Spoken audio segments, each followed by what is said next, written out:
നമ്മുടെ 9ാം ക്ലാസ്സിലെ 4ാമത്തെ ചാപ്റ്റർ ഊർജത്തിനായി ശ്വസിക്കാം എന്നുള്ളതാണ് നമ്മുടെ ചാപ്റ്ററിന്റെ പേര്. അപ്പോൾ ഇവിടെയാണ് നമ്മൾ ശ്വസന വ്യവസ്ഥയെക്കുറിച്ച് പഠിക്കാൻ പോകുന്നത്. അപ്പോൾ ഇവിടെ നോക്കുക, പ്രവൃത്തി ചെയ്യാനുള്ള ഊർജം സ്വതന്ത്രമാക്കപ്പെടുന്നത് കോശങ്ങളിലാണ്. അതിന് ലഘുപോഷകങ്ങൾക്കൊപ്പം ഓക്സിജനും ആവശ്യമാണ്. ആദ്യം തന്നിട്ടുള്ള സ്റ്റേറ്റ്മെന്റ് ആണ്, പ്രവൃത്തി ചെയ്യാനുള്ള ഊർജം സ്വതന്ത്രമാക്കപ്പെടുന്നത് എവിടെയാണ്? കോശങ്ങളിലാണ്. നമ്മൾ SCRTയിലെ ഓരോ വരികളും വായിക്കുന്നത് എന്താണെന്ന് വെച്ചാൽ ഇപ്പോഴത്തെ PSCയുടെ ഒരു ട്രെൻഡ് അനുസരിച്ച് SCRTയിലുള്ള അതേ സ്റ്റേറ്റ്മെന്റ് അതുപോലെ കൊടുത്തിട്ടൊക്കെയാണ് ക്വസ്റ്റ്യൻസ് വരുന്നത്. അപ്പോൾ നിങ്ങൾ ഉറപ്പായിട്ടും SCRT ടെക്സ്റ്റ് ബുക്ക് വായിക്കണം. അങ്ങനെ വായിക്കാൻ മടിയുള്ളവർക്ക് വേണ്ടിയിട്ടാണ് നമ്മൾ SCRT ടെക്സ്റ്റ് ബുക്ക് വെച്ച് തന്നെ ക്ലാസ് എടുക്കുന്നത്. ഓക്കെ, അപ്പോൾ ശ്രദ്ധിക്കുക, പ്രവൃത്തി ചെയ്യാനുള്ള ഊർജം സ്വതന്ത്രമാക്കപ്പെടുന്നത് എവിടെയാണ്? കോശങ്ങളിലാണ്. അതിന് ലഘുപോഷകങ്ങൾക്കൊപ്പം ഓക്സിജനും ആവശ്യമാണ്. അന്തരീക്ഷ വായുവിലെ ഓക്സിജനെ ശരീരത്തിലേക്ക് സ്വീകരിക്കാൻ സഹായിക്കുന്നത് ശ്വസന വ്യവസ്ഥയാണ്. അപ്പം എന്താണ് ശ്വസന വ്യവസ്ഥ? അന്തരീക്ഷ വായുവിലെ ഓക്സിജനെ നമ്മുടെ ശരീരത്തിലേക്ക് സ്വീകരിക്കാൻ സഹായിക്കുന്നതാണ് ശ്വസന വ്യവസ്ഥ എന്ന് പറയുന്നത്. ഓക്കെ, അപ്പം ഇത്രയും കിട്ടിയല്ലോ. പ്രവൃത്തി ചെയ്യാനുള്ള ഊർജ്ജം സ്വതന്ത്രമാക്കപ്പെടുന്നത് കോശങ്ങളിലാണ്. അതിന് ലഘുപോഷകങ്ങൾക്കൊപ്പം എന്തും വേണം? ഓക്സിജൻ ആവശ്യമാണ്. അന്തരീക്ഷ വായുവിലെ ഓക്സിജനെ ശരീരത്തിലേക്ക് സ്വീകരിക്കാൻ സഹായിക്കുന്ന വ്യവസ്ഥയാണ് ശ്വസന വ്യവസ്ഥ.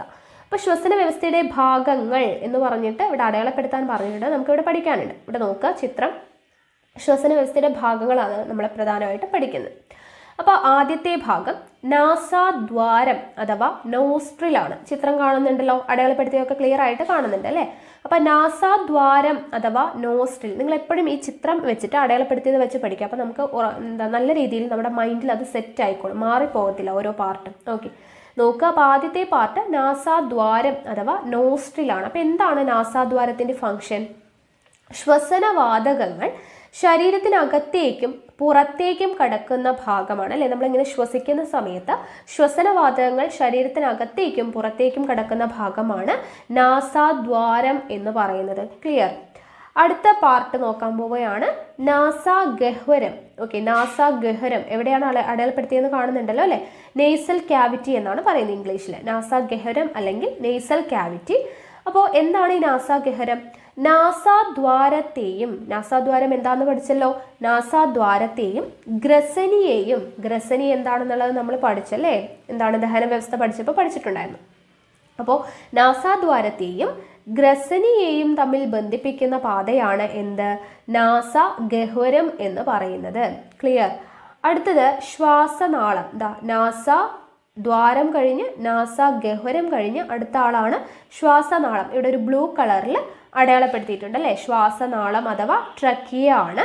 അപ്പോൾ സി ആകൃതിയിലുള്ള, നിങ്ങൾക്ക് ആകൃതി കാണാൻ പറ്റുന്നുണ്ടല്ലോ, സി ആകൃതിയിലുള്ള തരുണാസ്ഥി വലയങ്ങളാൽ ബലപ്പെടുത്തിയ നീണ്ട കുഴലാണ് എന്ത്? ശ്വാസനാളം. സി ആകൃതിയിലുള്ള തരുണാസ്ഥി വലയങ്ങളാൽ ബലപ്പെടുത്തിയ നീണ്ട കുഴലാണ് എന്ത്? നമ്മുടെ ശ്വാസനാളം. ഈ ശ്വാസനാളം സദാ തുറന്നിരിക്കുന്നതിന് ഈ വലയങ്ങൾ സഹായിക്കുന്നു. അപ്പോൾ ശ്വാസനാളം സദാ തുറന്നിരിക്കുന്നതിനാണ് ഈ തരുണാസ്ഥി വലയങ്ങളാൽ ബലപ്പെടുത്തിയിട്ടുള്ള ഇത് സഹായിക്കുന്നത്. ഓക്കെ, അപ്പോൾ ശ്വാസനാളം സി ആകൃതിയിലുള്ള തരുണാസ്ഥി വലയങ്ങളാൽ ബലപ്പെടുത്തിയ നീണ്ട കുഴലാണ് എന്നുള്ളത് ഓർത്തിരിക്കുക. ഓക്കെ, അടുത്തത് ശ്വസനി. അതുപോലെ തന്നെ ഒരു ബ്ലൂ കളറിൽ ഇപ്പുറത്ത് കാണുന്നില്ലേ, ലൈറ്റ് നമുക്ക് അടയാളപ്പെടുത്തിയത് കാണുന്നുണ്ടല്ലോ അല്ലേ? ബ്ലൂ കളറിൽ ഇപ്പുറത്ത് കാണുന്ന ചില്ലകൾ പോലെ കാണപ്പെടുന്നതാണ് ശ്വസനി അഥവാ ബ്രോങ്കസ്. അപ്പോൾ എന്താണ് ശ്വസനി അല്ലെങ്കിൽ ബ്രോങ്കസ് എന്ന് പറയുന്നത്? ഇരു ശ്വാസകോശങ്ങളിലേക്കും പോകുന്ന ശ്വാസനാളത്തിൻ്റെ ശാഖകളാണ് അല്ലേ? ശ്വാസനാളം ഇവിടെ ബ്ലൂ കളറിൽ സി ഷേപ്പ്ഡ് കുഴൽ കണ്ടു, അതിൽ നിന്നും പോകുന്ന ശ്വാസകോശങ്ങളാണ് അല്ലേ, അതിൻ്റെ ശാഖകളാണ് അല്ലേ? അപ്പോൾ ശ്വാസനാളത്തിൻ്റെ ശാഖകൾ ഇരു ശ്വാസകോശങ്ങളിലേക്ക് പോകുന്നുണ്ട്. ഓക്കെ, അപ്പോൾ ഈ ഭാഗത്ത് അടയാളപ്പെടുത്തിയിട്ടില്ല, രണ്ട് ഭാഗത്തേക്കും ഒരേപോലെയാണ്. അപ്പോൾ ഇരു ശ്വാസകോശങ്ങളിലേക്കും പോകുന്ന ശ്വാസനാളത്തിൻ്റെ ശാഖകളാണ് എന്തെന്ന് പറയുന്നത്? ശ്വസനി എന്ന് പറയുന്നത്. ഇവയിലും എന്തുണ്ട്? തരുണാസ്ഥി വലയങ്ങൾ കാണപ്പെടുന്നുണ്ട്. ഓക്കെ, അപ്പോൾ ശ്വാസനാളം സി ആകൃതിയിലുള്ള തരുണാസ്ഥി വലയങ്ങളാൽ ബലപ്പെടുത്തിയിരിക്കുന്ന നീണ്ട കുഴലാണ്. ആ ശ്വാസനാളത്തിൽ നിന്നും പോകുന്ന ഇരു ശ്വാസകോശങ്ങളിലേക്കും പോകുന്ന ശാഖകളാണ് എന്ത്? ശ്വസനി അഥവാ ബ്രോങ്കസ് എന്ന് പറയുന്നത്. ഇവയിലും എന്ത് കാണപ്പെടുന്നുണ്ട്? തരുണാസ്ഥി വലയങ്ങൾ കാണപ്പെടുന്നുണ്ട്. അടുത്ത പാർട്ട് ശ്വസനിക. ശ്വസനിക എന്ന് പറയുന്നത് എവിടെയാണെന്ന് വെച്ചാൽ ഇതിനകത്ത് വരുന്നതാണ്. ആ പാർട്ട് ഇവിടെ സെപ്പറേറ്റ് അവർ എടുത്ത് വരച്ച് വെച്ചിട്ടുണ്ട്. അപ്പോൾ ശ്വസനിക അഥവാ ബ്രോങ്കിയോൾ എന്ന് പറയുന്നത് എന്താണെന്ന് വെച്ചാൽ ശ്വസനിയുടെ അഗ്രശാഖകൾ വായു അറകളിലേക്ക് തുറക്കുന്ന നേർത്ത ഈ കുഴലുകളിൽ തരുണാസ്ഥി വലയങ്ങൾ കാണപ്പെടുന്നില്ല. അപ്പോൾ ശ്വസനിയുടെ അഗ്രശാഖയാണ്. ശ്വസനി എന്താണെന്ന് നമ്മൾ പഠിച്ചു അല്ലെ, ഇരു ശ്വാസകോശങ്ങളിലേക്കും പോകുന്ന ശ്വാസനാളത്തിന്റെ ശാഖകളാണ് ശ്വസനി. അപ്പോൾ ഈ ശ്വസനിയിൽ തരുണാസ്ഥി വലയങ്ങൾ ഇല്ലാത്ത ഭാഗം, തരുണാസ്ഥി വലയങ്ങൾ ഓൾറെഡി ഉണ്ടെന്ന് പറഞ്ഞാൽ ബ്ലൂ കളറിൽ കാണപ്പെടുന്നത്, അതിൽ തരുണാസ്ഥി വലയങ്ങൾ കാണപ്പെടാത്ത ഭാഗമുണ്ട്. അതാ ഇവിടെ ആയിട്ട് വരുന്നതാണ്. തരുണാസ്ഥി വലയങ്ങൾ കാണപ്പെടാത്ത ഭാഗമാണ് എന്ത്, ശ്വസനിക എന്ന് പറയുന്നത്. അവിടെ അടയാളപ്പെടുത്തിയിരിക്കുന്നുണ്ട് ശ്വസനിക. ഓക്കെ, ബ്രോങ്കിയോൾ എന്ന് പറയുന്നു. ഇനി അടുത്തത് വായു അറ. ഈ ശ്വസനിക നോക്കുക, ശ്വസനികകളുടെ അഗ്രഭാഗത്ത് കാണപ്പെടുന്ന ഇലാസ്തിക സ്വഭാവമുള്ള അതിലോലമായ സ്തര അറകളുണ്ട്. ഇതാണ് വായു അറകൾ. ഈ വായു അറകളെ പൊതിഞ്ഞ് ധാരാളം രക്തലോമികകൾ കാണപ്പെടുന്നു. വാതക വിനിമയം നടക്കുന്നത് എവിടെ വെച്ചാണ്? ഈ വായു അറകളിൽ വച്ചിട്ടാണ്. ഓക്കെ, അപ്പം ശ്വസനികകളുടെ അഗ്രത്തുള്ള ഇലാസ്തിക സ്വഭാവമുള്ള അതിലോലമായ സ്തര അറകളാണ് ഈ വായു അറ അല്ലെങ്കിൽ ആൽവിയോളസ് എന്ന് പറയുന്നത്. ഈ വായു അറയിൽ വെച്ചിട്ടാണ് വാതക വിനിമയം നടക്കുന്നത്. ഓക്കെ, അപ്പം ഇത്രയും പാർട്ട് ക്ലിയർ ആയി എന്ന് വിശ്വസിക്കുന്നു. ഇനി രണ്ട് ഭാഗം കൂടെ നമുക്ക് പഠിക്കാനുണ്ട്. ഒന്ന് പ്ലൂറ. പ്ലൂറ എന്ന് പറയുന്നത് ഏതാണ്? ഏറ്റവും പുറമേ കാണപ്പെടുന്ന ഭാഗമാണ്, അടയാളപ്പെടുത്തിയിരിക്കുന്നത് കാണുന്നുണ്ടല്ലോ. അപ്പം എന്താണ് പ്ലൂറ? ശ്വാസകോശത്തെ പൊതിഞ്ഞുള്ള ഇരട്ട സ്തരമാണ്. ഓക്കെ, അപ്പം ശ്വാസകോശത്തെ പൊതിഞ്ഞുള്ള ഇരട്ട സ്തരമാണ് പ്ലൂറ. സ്ഥിരം ചോദിക്കുന്നതാണ്. ഈ സ്തരപാളികൾക്കിടയിൽ പ്ലൂറാദ്രവം ശ്വാസകോശവും ഔരസാശയ ഭിത്തിയും തമ്മിലുള്ള ഘർഷണം കുറയ്ക്കുന്നു. ഓക്കെ, അപ്പോൾ ശ്വാസകോശത്തെ പൊതിഞ്ഞുള്ള ഇരട്ട സ്തരമാണ് പ്ലൂറ. ഈ സ്തരപാളികൾക്കിടയിലെ പ്ലൂറാദ്രവം എന്ത് ചെയ്യുന്നുണ്ട്? ശ്വാസകോശവും ഔരസാശയ ഭിത്തിയും തമ്മിലുള്ള ഘർഷണം കുറയ്ക്കാനായിട്ട് സഹായിക്കുന്നുണ്ട്. ഓക്കെ, അടുത്ത ഭാഗമാണ് ഡയഫ്രം. ഇതേ ഇങ്ങനെ ഇവിടെ വളഞ്ഞു കാണപ്പെടുന്നില്ലേ ഒരു റെഡ് കളറിൽ, അതാണ് ഡയഫ്രം. അപ്പോൾ ഡയഫ്രം എന്ന് പറയുന്നത് എന്താണ്? ഉദരാശയത്തെയും ഔരസാശയത്തെയും വേർതിരിക്കുന്ന പേശി നിർമ്മിതമായ ഭിത്തിയാണ് ഡയഫ്രം. ഡയഫ്രം എന്താണ്? ഉദരാശയത്തെയും ഔരസാശയത്തെയും വേർതിരിക്കുന്ന പേശി നിർമ്മിതമായിട്ടുള്ള ഭിത്തിയാണ് ഡയഫ്രം എന്ന് പറയുന്നത്. ഓക്കെ, അപ്പോൾ ഇത്രയും ചേർന്നതാണ് എന്ത്, നമ്മുടെ ശ്വസന വ്യവസ്ഥയുടെ ഭാഗങ്ങൾ. ഏതൊക്കെയാണ്? നാസാദ്വാരം, നാസാഗഹ്വരം, ശ്വാസനാളം, ശ്വസനി, ശ്വസനിക, വായു അറ, ഡയഫ്രം, പ്ലൂറ. ഓക്കെ, അപ്പോൾ ഇത്രയും ചേരുന്നതാണ് ശ്വസന വ്യവസ്ഥയുടെ ഭാഗങ്ങൾ. പഠിച്ചല്ലോ. ഇനി അടുത്തത് നോക്കുക. നാസാദ്വാരം മുതൽ വായു അറ വരെ കടന്നു പോകുന്ന അന്തരീക്ഷ വായുവിൻ്റെ സഞ്ചാരപാതയാണ് ശ്വസനപഥം. എന്താണ് ശ്വസനപഥം? നാസാദ്വാരം മുതൽ വായു അറ വരെ കടന്നു പോകുന്ന അന്തരീക്ഷ വായുവിൻ്റെ സഞ്ചാരപാതയാണ് ശ്വസനപഥം എന്ന് അറിയപ്പെടുന്നത്. അടുത്ത് നോക്കാം, അന്തരീക്ഷ വായു ശ്വാസകോശത്തിലേക്ക് എങ്ങനെയാണ് വരുന്നത് എന്നുള്ളതാണ്. അപ്പോൾ നമ്മൾ അറിയാതെ തന്നെ ശ്വാസോച്ഛ്വാസം നടക്കുന്നു അല്ലേ. നമ്മൾ ശ്വാസം ഉള്ളിലോട്ട് എടുക്കുന്നതും പുറത്തേക്ക് വിടുന്നതും നമ്മൾ അറിയാതെ തന്നെ നടക്കുന്ന ഒരു പ്രോസസ്സാണ്. തൽഫലമായി വായു ഉള്ളിലേക്ക് പ്രവേശിക്കുകയും പുറന്തള്ളപ്പെടുകയും ചെയ്യുന്നുണ്ട്. ശ്വാസോച്ഛ്വാസ ചലനങ്ങൾക്ക് അടിസ്ഥാനം ഔരസാശയത്തിൻ്റെ സങ്കോച വികാസങ്ങളാണ്. ശ്വാസോച്ഛ്വാസ ചലനങ്ങൾക്ക് അടിസ്ഥാനം എന്താണ്? നമ്മൾ ശ്വാസം ഉള്ളിലേക്ക് എടുക്കുന്നതും പുറത്തേക്ക് പോകുന്നതും എന്തിൻ്റെ അടിസ്ഥാനത്തിലാണ്? ഔരസാശയത്തിൻ്റെ സങ്കോച വികാസങ്ങൾ കാരണമാണ്. ഓക്കെ, ഔരസാശയത്തിൻ്റെ സങ്കോച വികാസങ്ങളാണ് ഇതിൻ്റെ അടിസ്ഥാനം. ഇത് ക്രമമായി ആവർത്തിക്കപ്പെടുന്നു. ഔരസാശയം വികസിക്കുമ്പോൾ ഉച്ഛ്വാസവും, ഓക്കെ, ഔരസാശയം വികസിക്കുമ്പോൾ ഉച്ഛ്വാസവും സങ്കോചിക്കുമ്പോൾ എന്താണ്? നിശ്വാസവുമാണ് സംഭവിക്കുന്നത്. ഓക്കെ, ഔരസാശയം വികസിക്കുമ്പോൾ ഉച്ഛ്വാസവും സങ്കോചിക്കുമ്പോൾ നിശ്വാസവും സംഭവിക്കുന്നു. അപ്പോൾ എങ്ങനെയാണ് ഔരസാശയം ക്രമമായി സങ്കോചിക്കുകയും വികസിക്കുകയും ചെയ്യുന്നത് എന്നുള്ളതാണ് ഇനി പറയുന്നത് കേട്ടോ. അപ്പോൾ ഔരസാശയത്തെയും ഉദരാശയത്തെയും വേർതിരിക്കുന്ന കമാന ആകൃതിയിലുള്ള ഡയഫ്രം എന്ന പേശി പാളിയുടെയും ഇന്റർകോസ്റ്റൽ പേശികൾ എന്നറിയപ്പെടുന്ന വാരിയെല്ലുകൾക്കിടയിലുള്ള പ്രത്യേകതരം പേശികളുടെയും സംയോജിത പ്രവർത്തനമാണ് ഔരസാശയത്തിൻ്റെ വ്യാപ്തം കൂടാനും കുറയാനും ഇടയാക്കുന്നത്. അപ്പോൾ എങ്ങനെയാണ് ഔരസാശയം സങ്കോചിക്കുകയും വികസിക്കുകയും ചെയ്യുന്നത്? ഔരസാശയത്തെയും ഉദരാശയത്തെയും വേർതിരിക്കുന്ന കമാന ആകൃതിയിലുള്ള ഡയഫ്രം നമ്മൾ പഠിച്ചല്ലോ എന്ന പേശി പാളികളുടെയും ഇന്റർകോസ്റ്റൽ പേശികൾ എന്നറിയപ്പെടുന്ന വാരിയെല്ലുകൾക്കിടയിൽ പ്രത്യേകതരം പേശികളുടെയും സംയോജിത പ്രവർത്തനമാണ് ഔരസാശയത്തിന്റെ വ്യാപ്തം കൂടാനും കുറയാനും ഇടയാക്കുന്നത്. ഇനി ഉച്ഛ്വാസത്തിന്റെ സമയത്തും നിശ്വാസത്തിന്റെയും സമയത്തും ഈ ഡയഫ്രത്തിന്റെയും ഇന്റർകോസ്റ്റൽ പേശികളുടെയും എന്താണ് സംഭവിക്കുന്നത് എന്നുള്ളതാണ് കൊടുത്തിട്ടുള്ളത്. ഇവിടെ ഉച്ഛ്വാസത്തിന്റെ സമയത്ത് എന്താണ് സംഭവിക്കുന്നത്? ഇന്റർകോസ്റ്റൽ പേശികൾ സങ്കോചിക്കുന്നത് മൂലം വാരിയെല്ലുകൾ ഉയരുന്നു. ഓക്കെ, ഇന്റർകോസ്റ്റൽ പേശികൾ സങ്കോചിക്കുകയാണ് ചെയ്യുന്നത്. അതുകൊണ്ട് നമ്മുടെ വാരിയെല്ലുകൾ എന്ത് ചെയ്യുന്നു? ഉയരുകയാണ് ചെയ്യുന്നത്. നമ്മൾ ഉള്ളിലോട്ട് ശ്വാസം എടുക്കുന്ന സമയത്ത്. ഓക്കെ, അപ്പോൾ ഡയഫ്രം എന്ത് സംഭവിക്കുന്നു? സങ്കോചിക്കുന്നു. ഔരസാശയ വ്യാപ്തം കൂടുന്നു. ഔരസാശയ മർദ്ദം അന്തരീക്ഷ മർദ്ദത്തേക്കാൾ കുറയുന്നു. വായു അകത്തേക്ക് പ്രവേശിക്കുന്നു. ഓക്കെ, അപ്പോൾ ഉച്ഛ്വാസത്തിന്റെ സമയത്ത് സംഭവിക്കുന്ന കാര്യങ്ങളാണ് പറഞ്ഞത്. ഇന്റർകോസ്റ്റൽ പേശികൾ സങ്കോചിക്കുന്നത് മൂലം വാരിയെല്ലുകൾ ഉയരുന്നു. ഡയഫ്രം സങ്കോചിക്കുന്നു. ഔരസാശയ വ്യാപ്തം കൂടുന്നു. ഔരസാശയ മർദ്ദം അന്തരീക്ഷ മർദ്ദത്തേക്കാൾ കുറയുന്നു. വായു എന്ത് ചെയ്യുന്നു? അകത്തേക്ക് പ്രവേശിക്കുന്നു. ഇനി നിശ്വാസത്തിന്റെ സമയത്ത് എന്താണ് സംഭവിക്കുന്നത്? ഇന്റർകോസ്റ്റൽ പേശികൾ പൂർവ്വസ്ഥിതി പ്രാപിക്കുന്നത് മൂലം വാരിയെല്ലുകൾ എന്ത് ചെയ്യുന്നു? താഴുന്നു. ഡയഫ്രം പൂർവ്വസ്ഥിതി പ്രാപിക്കുന്നു. ഔരസാശയ വ്യാപ്തം കുറയുന്നു. ഔരസാശയ മർദ്ദം അന്തരീക്ഷ മർദ്ദത്തേക്കാൾ കൂടുന്നു. വായു പുറന്തള്ളപ്പെടുന്നു. ഓക്കെ, അപ്പൊ ഉച്ഛ്വാസ നിശ്വാസ പ്രവർത്തനങ്ങൾ എന്താണ് എന്നുള്ളത് പഠിച്ചു വെക്കണം കേട്ടോ.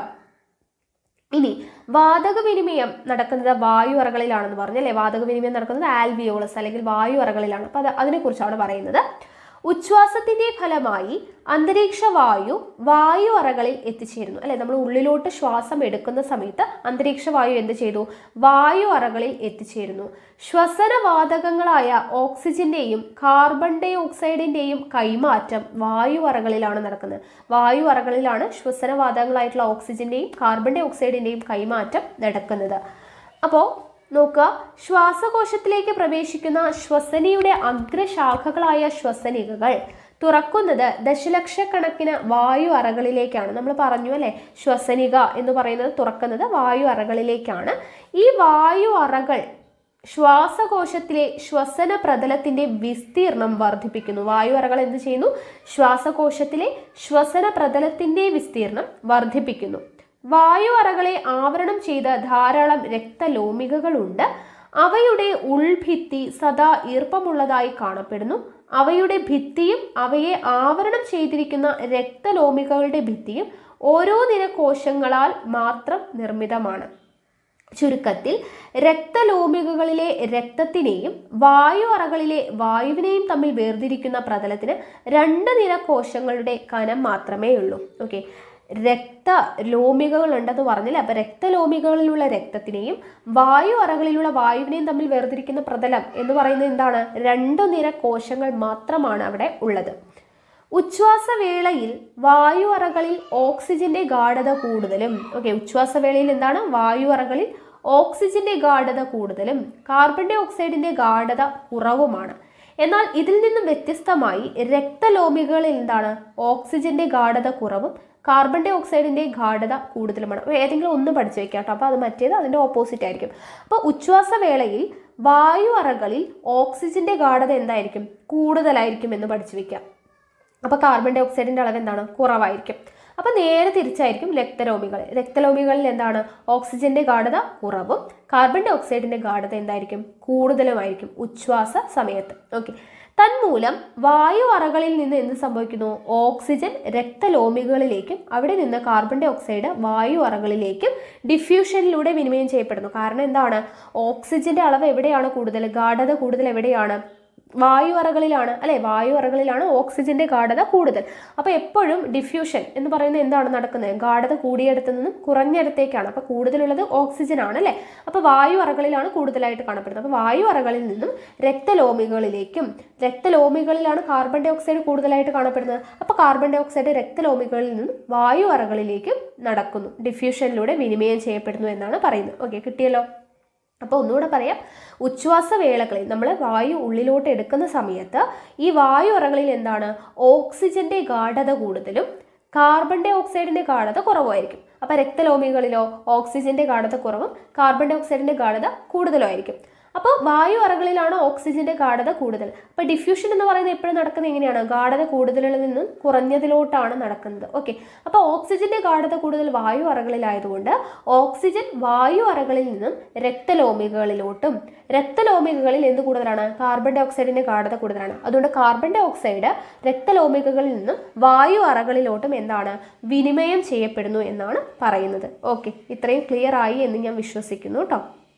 ഇവിടെ ഒരു കോളം കൊടുത്തിട്ടുണ്ട്, ത്വക്കിനേക്കാളും വിസ്തീർണമോ എന്ന് പറഞ്ഞിട്ട്. അത് ജസ്റ്റ് ഒന്ന് വായിക്കാം കേട്ടോ. ശരീരത്തെ മൊത്തം പൊതിയുന്ന ത്വക്കിന്റെ പ്രതല വിസ്തീർണം 2 ചതുരശ്ര മീറ്റർ മാത്രമേ ഉള്ളൂ. എന്നാൽ 2 ശ്വാസകോശങ്ങളിലെയും വായു അറകളുടെ ആകെ പ്രതല വിസ്തീർണം ഏകദേശം 70 ചതുരശ്ര മീറ്റർ ആണ്. അതായത് ഒരു ടെന്നീസ് കോർട്ടിന്റെ വിസ്തീർണത്തിന് തുല്യം. ഇത്രയും കൂടിയ പ്രതല വിസ്തീർണം ശ്വസനവാതകങ്ങളുടെ വിനിമയം എളുപ്പത്തിൽ നടക്കുന്നതിന് സഹായിക്കുന്നു. അതൊന്ന് വായിച്ച് മനസ്സിലാക്കി വെക്കുക കേട്ടോ. ഓക്കെ, ഇനി അടുത്തത് നോക്കാം. ലഘുപോഷകങ്ങൾ സംവഹനം ചെയ്യപ്പെടുന്നത് പ്ലാസ്മയിലൂടെയാണ്. നമ്മൾ പഠിച്ചായിരുന്നു അല്ലേ? നമ്മൾ ദഹന വ്യവസ്ഥയും രക്തപര്യായ വ്യവസ്ഥയൊക്കെ പഠിച്ച സമയത്ത് പഠിച്ചു അല്ലേ? ലഘുപോഷകങ്ങൾ സംവഹനം ചെയ്യപ്പെടുന്നത് പ്ലാസ്മയിലൂടെയാണ്. നമ്മൾ കഴിഞ്ഞ ക്ലാസ്സിൽ രക്തപര്യായ വ്യവസ്ഥയിൽ പഠിച്ചതാണ്. അരുണ രക്താണുക്കളിലെ ഹീമോഗ്ലോബിനാണ് ഓക്സിജനെ സംവഹനം ചെയ്യുന്നത്. ഓക്സിജന്റെ സംവഹനം നടക്കുന്നത് എന്താണ്? അരുണ രക്താണുക്കളിലെ ഹീമോഗ്ലോബിനാണ് ഓക്സിജനെ സംവഹനം ചെയ്യുന്നത്. ഇനി നോക്കുക, ഈ അരുണ രക്താണുക്കളുടെ പ്രത്യേകതകൾ ഇവിടെ ഒരു കോളത്തിൽ കൊടുത്തിട്ടുണ്ട്, അതൊന്ന് മനസ്സിലാക്കി വെക്കുക. ഡിസ്കിന്റെ ആകൃതിയുണ്ട്. 1 മില്ലി ലിറ്റർ 45 ലക്ഷം മുതൽ 60 ലക്ഷം വരെയാണ്. 1 മില്ലി ലിറ്റർ രക്തത്തിൽ അരുണ രക്താണുക്കൾ എത്രയാണ്? 45 ലക്ഷം മുതൽ 60 ലക്ഷം വരെയാണ് ഉണ്ടാവുക. ന്യൂക്ലിയസോ മറ്റു കോശാംഗങ്ങളോ ഇല്ല. നിറയെ ഓക്സിജനോട് പ്രതിപത്തി കൂടിയ ഹീമോഗ്ലോബിൻ മാത്രം. ഹീമോഗ്ലോബിനാണ് കൂടുതലായിട്ട് നിറയെ ഓക്സിജനോട് പ്രതിപത്തി കൂടിയ ഹീമോഗ്ലോബിൻ മാത്രമാണ് കാണപ്പെടുന്നത്. ഓക്കെ, അപ്പോൾ അരുണ രക്താണുക്കളുടെ ക്യാരക്ടേഴ്സ് ആണ് കൊടുത്തിട്ടുള്ളത്. ഡിസ്കിന്റെ ആകൃതിയാണ്. 1 മില്ലി ലിറ്റർ 45 ലക്ഷം മുതൽ 60 ലക്ഷം വരെ ഉണ്ട്. ന്യൂക്ലിയസോ മറ്റു കോശാംഗങ്ങളോ ഇല്ല. അപ്പോൾ ക്യാരക്ടേഴ്സ് ഒക്കെ ഒന്ന് പഠിച്ചു വയ്ക്കുക കേട്ടോ. അടുത്തത് ഹീമോഗ്ലോബിനെ കുറിച്ചിട്ടാണ് കൊടുത്തിട്ടുള്ളത്. 4 പ്രോട്ടീൻ ഇഴകളും ഇരുമ്പടങ്ങിയ ഹീമും ചേർന്നതാണ് ഹീമോഗ്ലോബിന്റെ ഘടന. ഹീമോഗ്ലോബിൻ എന്ന് പറയുന്നത് എന്താണ്? 4 പ്രോട്ടീൻ ഇഴകളും ഇരുമ്പടങ്ങിയ ഹീമും അടങ്ങുന്നതാണ് എന്ത്? ഹീമോഗ്ലോബിന്റെ ഘടന. ഹീമിലെ ഇരുമ്പുമായാണ് ഓക്സിജൻ കൂടിച്ചേരുന്നത്. ഹീമിലെ ഇരുമ്പുമായാണ് ഓക്സിജൻ കൂടിച്ചേരുന്നത്. പ്രോട്ടീൻ ഇഴകളും ഹീമും 4 എണ്ണം വീതം ഉള്ളതിനാൽ ഒരു ഹീമോഗ്ലോബിന്റെ തന്മാത്രയ്ക്ക് 4 ഓക്സിജൻ തന്മാത്രകളെ വഹിക്കാൻ കഴിയും. ഓക്കെ, ഒരു ഹീമോഗ്ലോബിന്റെ തന്മാത്രയ്ക്ക് 4 ഓക്സിജനെ വഹിക്കാൻ കഴിയും. എന്തുകൊണ്ടാണ്? 4 പ്രോട്ടീൻ ഇഴകൾ ഉള്ളത് കൊണ്ടാണ്. ഓക്കെ, അപ്പോൾ പ്രോട്ടീൻ ഇഴകളും ഹീമും 4 എണ്ണം വീതം ഉള്ളത് കൊണ്ട് 4 ഓക്സിജൻ തന്മാത്രകളെ വഹിക്കാനായിട്ട് കഴിയും. ആ ഒരു കാര്യം ഓർത്തിരിക്കുക. ഇനി അടുത്തത് നോക്കുക. ഇവിടെ പുകമുറിയിൽ അകപ്പെട്ടാൽ എന്ന് പറഞ്ഞിട്ട് ഒരു കോളം കൊടുത്തിട്ടുണ്ട്. ഓക്കെ, അപ്പോൾ അതൊന്ന് വായിച്ചു നോക്കാം. ഓക്സിജനോടുള്ളതിനേക്കാൾ ഹീമോഗ്ലോബിന് പ്രതിപത്തി കാർബൺ മോണോക്സൈഡിനോടാണ്. ഹീമോഗ്ലോബിനുമായി കാർബൺ മോണോക്സൈഡ് അതിവേഗം കൂടിച്ചേരുകയും കാർബോക്സി ഹീമോഗ്ലോബിൻ എന്ന സ്ഥിരത കൂടിയ സംയുക്തം രൂപപ്പെടുകയും ചെയ്യുന്നു. ഓക്സി ഹീമോഗ്ലോബിനെ പോലെ കാർബോക്സി ഹീമോഗ്ലോബിൻ വിഘടിക്കാത്തത് മൂലം ഹീമോഗ്ലോബിൻ തന്മാത്ര നശിക്കുന്നു. ഇത് ചില സന്ദർഭങ്ങളിൽ അപകടകരമാകാറുണ്ട്. തീപിടുത്തം ഉണ്ടാകുന്ന ഘട്ടത്തിൽ മുറികളിൽ കുടുങ്ങിപ്പോയാൽ പുകയോടൊപ്പം കാർബൺ മോണോക്സൈഡും ശ്വസിക്കാൻ ഇടയാകും. അതുകൊണ്ട് എത്രയും വേഗം തീ കെടുത്തണം. എന്നുള്ളതുപോലെ തന്നെ പുകമുറിയിൽ കുടുങ്ങിയ ആളുകളെ പുറത്തെത്തിക്കുക എന്നതും പ്രധാനമാണ്. നനഞ്ഞ തുണി കൊണ്ട് മൂക്കും വായും പൊത്തി കിടന്നുരുണ്ട് പുറത്തു കടന്ന് വായുസഞ്ചാരമുള്ള ഭാഗത്തേക്ക് മാറുകയാണ് വേണ്ടത്. സ്വയം രക്ഷപ്പെടാൻ കഴിയാത്തവരെ രക്ഷാപ്രവർത്തകർക്കും ഇതേ രീതി ഉപയോഗിച്ച് രക്ഷിക്കാവുന്നതാണ്. അപ്പോൾ എന്തുകൊണ്ടാണ് പുകമുറിയിൽ അകപ്പെട്ട് കഴിഞ്ഞാൽ പെട്ടെന്ന് മരണം സംഭവിക്കാനൊക്കെ കാരണം? ഓക്സിജനോടുള്ളതിനേക്കാൾ ഹീമോഗ്ലോബിന് പ്രതിപത്തി കൂടുതൽ ആരോടാണ്? കാർബൺ മോണോക്സൈഡിനോടാണ്. അപ്പോൾ ഹീമോഗ്ലോബിനുമായിട്ട് ഈ കാർബൺ മോണോക്സൈഡ്, അതായത് നമ്മൾ പുകമുറിയിലൊക്കെ അകപ്പെട്ട് കഴിഞ്ഞാൽ ഈ പുകയിൽ എന്തുണ്ട്? കാർബൺ മോണോക്സൈഡ് ഉണ്ട്. അപ്പോൾ ഈ കാർബൺ മോണോക്സൈഡ് നമ്മൾ ശ്വസിക്കുന്ന സമയത്ത് അത് ഹീമോഗ്ലോബിനുമായിട്ട് കൂടിച്ചേരുകയും കാർബോക്സി ഹീമോഗ്ലോബിൻ എന്ന് പറയുന്ന സ്ഥിരത കൂടിയ സംയുക്തം രൂപപ്പെടുകയും ചെയ്യുന്നത് കൊണ്ടാണ്. ഓക്കെ, അപ്പോൾ അതുകൊണ്ടാണ് നമ്മൾ പുകമുറിയിലൊക്കെ അകപ്പെട്ട് കഴിഞ്ഞാൽ രക്ഷാപ്രവർത്തനങ്ങളൊക്കെ ചെയ്ത് വേഗം അവരെ പുറത്താക്കി രക്ഷിക്കണമെന്ന് പറയുന്നതിന് കാര്യം ഇതാണ്. ഹീമോഗ്ലോബിൻ ഓക്സിജനോടൊപ്പം പ്രതിപത്തിയുള്ളതിനേക്കാൾ കൂടുതൽ കാർബൺ മോണോക്സൈഡ് ആയിട്ടാണ് കൂടുതൽ. അപ്പോൾ അത് രണ്ടും കൂടെ കമ്പൈൻ ചെയ്ത് കാർബോക്സി ഹീമോഗ്ലോബിൻ എന്ന് പറയുന്ന സ്ഥിരത കൂടിയ സംയുക്തം രൂപപ്പെടുന്നത് കൊണ്ടാണ് പുകമുറിയിൽ അകപ്പെട്ട് കഴിഞ്ഞാൽ അപകടമാണ് എന്ന് പറയാനായിട്ട് കാര്യം. ഓക്കെ, അപ്പോൾ ഓക്സിജൻ സംവഹനത്തിൽ ഹീമോഗ്ലോബിൻ്റെ പങ്ക് നമ്മളിവിടെ പറഞ്ഞായിരുന്നു അല്ലേ? അപ്പോൾ അത് അവിടെ ഒരു ചിത്രമൊക്കെ കൊടുത്തിട്ടുണ്ട്, അത് നിങ്ങൾ ജസ്റ്റ് ഒന്ന് വായിച്ചു നോക്കുക. നമ്മൾ പറഞ്ഞ കാര്യം തന്നെയാണ്. ഇനി അടുത്തത് നോക്കുക. ഹീമോഗ്ലോബിൻ നിർമ്മിക്കുന്നതിന് വേണ്ട പ്രധാന ഘടകം എന്താണ്? ഹീമോഗ്ലോബിൻ നിർമ്മിക്കുന്നതിന് വേണ്ട പ്രധാന ഘടകമാണ് ഇരുമ്പ് തന്മാത്രകൾ. ഇരുമ്പടങ്ങിയ ഇലക്കറികൾ പോലുള്ള ഭക്ഷ്യവസ്തുക്കൾ ആഹാരത്തിൽ ഉൾപ്പെടുത്തണമെന്ന് പറയുന്നത് എന്തുകൊണ്ടാണ്? അതുകൊണ്ടാണ്. ആരോഗ്യമുള്ള ഒരു പുരുഷനിൽ 100 മില്ലി രക്തത്തിന് ശരാശരി 15 ഗ്രാമും സ്ത്രീകളിൽ ശരാശരി 13 ഗ്രാമും ഹീമോഗ്ലോബിൻ കാണപ്പെടുന്നു. അപ്പോൾ ആരോഗ്യമുള്ള ഒരാളിൽ 100 മില്ലി രക്തം എടുത്തു കഴിഞ്ഞാൽ അതിൽ എത്രയാണ്? ശരാശരി 15 ഗ്രാമും. പുരുഷന്മാരിലാണെങ്കിൽ ശരാശരി 13 ഗ്രാമും ഹീമോഗ്ലോബിൻ കാണപ്പെടുന്നു. രക്തത്തിൽ ഹീമോഗ്ലോബിന്റെ അളവ് കുറയുന്ന അവസ്ഥയാണ് എന്ത്? അനീമിയ. രക്തത്തിൽ ഹീമോഗ്ലോബിന്റെ അളവ് കുറയുന്നത് മൂലമുണ്ടാകുന്ന അവസ്ഥയാണ് അനീമിയ. WIFS പദ്ധതിയുടെ ഭാഗമായി സ്കൂളുകളിൽ നിങ്ങൾക്ക് ഇരുമ്പടങ്ങിയ ഗുളികകൾ വിതരണം ചെയ്യുന്നതിന്റെ പ്രാധാന്യം മനസ്സിലായല്ലോ. എന്തുകൊണ്ടാണ്? ഹീമോഗ്ലോബിന്റെ അളവ് കറക്റ്റായിട്ടിരിക്കാൻ വേണ്ടിയിട്ടാണ്. ഇല്ലെങ്കിൽ അനീമിയ പോലുള്ള അസുഖങ്ങൾ ഉണ്ടാവും. അതുകൊണ്ടാണ് നമുക്ക് ഇരുമ്പിന്റെ അംശം കൂടുതലായിട്ട് കിട്ടാൻ വേണ്ടിയിട്ടാണ് നമുക്ക് എന്താണ് ഈ ഗുളികകളൊക്കെ തരുന്നത്. ഓക്കെ, അയൺ കണ്ടന്റുള്ള ഗുളികകൾ തരാനായിട്ട് കാര്യം. ഇനി അടുത്തത് നമുക്ക് പഠിക്കാനുള്ളത് ഊർജം സ്വതന്ത്രമാക്കാൻ. ഓക്കെ, കോശശ്വസനവുമായിട്ട് ബന്ധപ്പെട്ട കാര്യങ്ങളാണ് ഇത്. നമ്മൾ കോശം എന്ന് പറയുന്ന ക്ലാസ് നമ്മൾ ക്ലാസ് റൂം സെക്ഷൻ എടുത്തിട്ടുണ്ടായിരുന്നില്ലേ?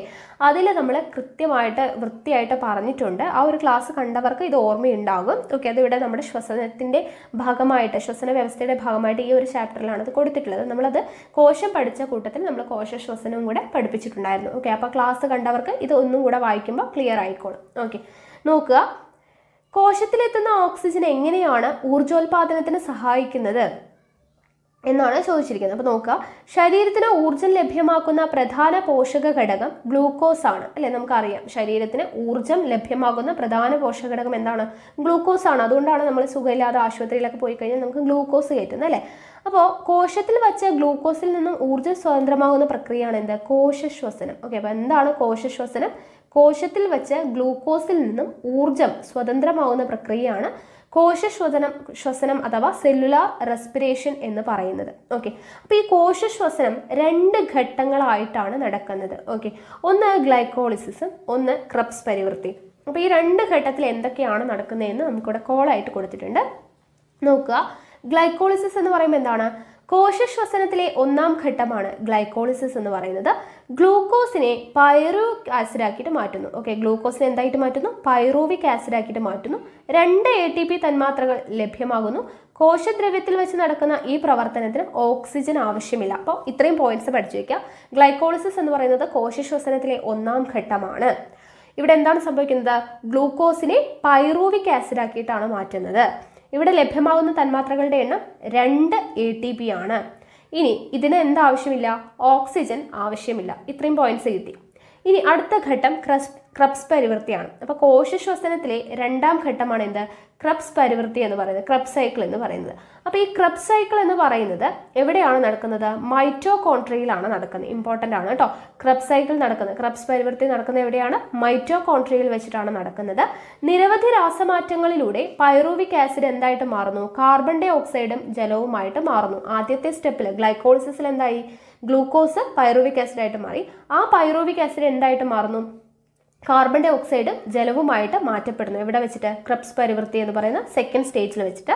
ഇവിടെ 28 ATP തന്മാത്രകൾ ലഭ്യമാകുന്നു. എത്രയാണ്? 28 ATP തന്മാത്രകൾ ലഭ്യമാകുന്നു. ഗ്ലൈക്കോളിസിസിലോ 2 ATP തന്മാത്രകളാണ്. ഓക്കെ, അപ്പോൾ ഈ ഒരു പ്രവർത്തനത്തിൽ, അതായത് ക്രബ്സ് പരിവൃത്തിയിൽ എന്താണ്? ഓക്സിജൻ ആവശ്യമാണ്. അപ്പോൾ ഇങ്ങനെ ചോദിക്കാം, കോശശ്വസനത്തിൽ ഓക്സിജന്റെ പ്രസൻസിൽ നടക്കുന്ന സ്റ്റേജ് ഏതാണ്? അല്ലെങ്കിൽ ഓക്സിജന്റെ പ്രസൻസ് ഇല്ലാതെ നടക്കുന്ന ഘട്ടം ഏതാണ്? ഓക്സിജന്റെ പ്രസൻസ് ഇല്ലാതെ നടക്കുന്നത് ഗ്ലൈക്കോളിസിസും ഓക്സിജന്റെ പ്രസൻസിൽ നടക്കുന്ന ഏതാണ്? ക്രബ്സ് പരിവൃത്തിയാണ്. ഗ്ലൈക്കോളിസിസിൽ എത്ര ATP തന്മാത്രകളാണ് ലഭ്യമാകുന്നത്? 2 ATP തന്മാത്രകളാണ്. ക്രബ്സ് പരിവൃത്തിയിൽ 28 ATP തന്മാത്രകളാണ് നടക്കുന്നത്. ക്രബ്സ് പരിവൃത്തി നടക്കുന്നത് എവിടെ വെച്ചിട്ടാണ്? മൈറ്റോകോൺട്രിയയിൽ വെച്ചിട്ടാണ്. ഓക്കെ, ഇവിടെ നടക്കുന്നത് എന്താണ് മാറ്റം? ഗ്ലൈക്കോളിസിസിൽ നടക്കുന്നത് ഗ്ലൂക്കോസ് പൈറുവിക് ആസിഡ് ആയിട്ട് മാറുന്നു. ക്രബ്സ് പരിവൃത്തിയിൽ നടക്കുന്നത് എന്താണ്? Pyruvic acid carbon dioxide ജലവുമായിട്ട് മാറുന്നു. ഓക്കെ, അപ്പോൾ 2 സ്റ്റേജും എന്താണ് എന്നുള്ളത് മനസ്സിലായല്ലോ. ഓക്കെ, അപ്പോൾ ഇത്രയായി. ഇനി നമുക്ക് ഇമ്പോർട്ടൻ്റ് ആയിട്ട് പഠിക്കേണ്ട ഏകദേശം കാര്യങ്ങളൊക്കെ ആയിട്ടുണ്ട്. കോശശ്വസനം എന്താണെന്നുള്ളതൊക്കെ മനസ്സിലായി അല്ലേ? ഇനി നമുക്ക് ടിഷ്യൂ ദ്രവത്തെ കുറിച്ചിട്ടൊക്കെയാണ് ഇവിടെ പറയുന്നത്. ഓക്കെ, നോക്കാം. അപ്പോൾ നോക്കുക, നമ്മളിപ്പോൾ പഠിച്ചു ക്രബ്സ് പരിവൃത്തിയുടെ ഭാഗമായിട്ട് എന്ത് നടന്നു? പൈറുവിക് ആസിഡ് കാർബൺ ഡൈ ഓക്സൈഡും ജലവുമായിട്ട് മാറി അല്ലേ? അപ്പോൾ ഇനി ഈ കാർബൺ ഡൈ ഓക്സൈഡ് പുറത്തോട്ട് പോകണം അല്ലേ. അപ്പോൾ ഈ കാർബൺ ഡൈ ഓക്സൈഡ് എങ്ങനെയാണ് പുറത്തോട്ട് പോകുന്നത് എന്നുള്ളതാണ് നമ്മൾ പറയുന്നത്. അപ്പോൾ ഇവിടെ ചിത്രം കൊടുത്തിട്ടുണ്ട്, നോക്കുക എങ്ങനെയാണ് കാർബൺ ഡൈ ഓക്സൈഡ് പുറത്തേക്ക് പോകുന്നത്. ഇവിടെ എഴുതിയിട്ടുണ്ട്, ശ്വാസകോശങ്ങളിൽ വച്ച് കാർബമിനോ ഹീമോഗ്ലോബിനും ബൈകാർബണേറ്റും വിഘടിച്ച് കാർബൺ ഡൈ ഓക്സൈഡ് എന്ത് ചെയ്യുന്നു, സ്വതന്ത്രമാകുന്നു. ഓക്കെ, ഹീമോഗ്ലോബിനുമായി ചേർന്ന് കാർബമിനോ ഹീമോഗ്ലോബിന്റെ രൂപത്തിലാണ് മാറുന്നത്. ഓക്കെ, കാർബൺ ഡൈ ഓക്സൈഡ് ഹീമോഗ്ലോബിനുമായിട്ട് ചേരുമ്പോൾ എന്തായിട്ട് മാറുന്നു, കാർബമിനോ ഹീമോഗ്ലോബിൻ അല്ലെ. അപ്പൊ ശ്വാസകോശങ്ങളിൽ വെച്ച് കാർബമിനോ ഹീമോഗ്ലോബിനും ബൈകാർബണേറ്റും വിഘടിച്ച് എന്ത് ചെയ്യുന്നു, കാർബൺ ഡൈ ഓക്സൈഡ് സ്വതന്ത്രമാകുന്നു എന്നുള്ളതാണ് പറഞ്ഞിട്ടുള്ളത്. അപ്പോൾ ഇങ്ങനെ കാർബൺ ഡൈ ഓക്സൈഡ് ശ്വാസകോശങ്ങളിലൂടെയാണ് കാർബൺ ഡൈ ഓക്സൈഡ് പുറന്തള്ളപ്പെടുന്നത് എന്നുള്ളത് നമുക്ക് മനസ്സിലായി. അപ്പോൾ നോക്കുക, കോശങ്ങളിൽ വൈവിധ്യമാർന്ന ജീവൽ പ്രവർത്തനങ്ങൾ നടക്കുന്നു. ഓക്കെ, കോശങ്ങളിൽ വൈവിധ്യമാർന്ന ജീവൽ പ്രവർത്തനങ്ങൾ നടക്കുന്നു.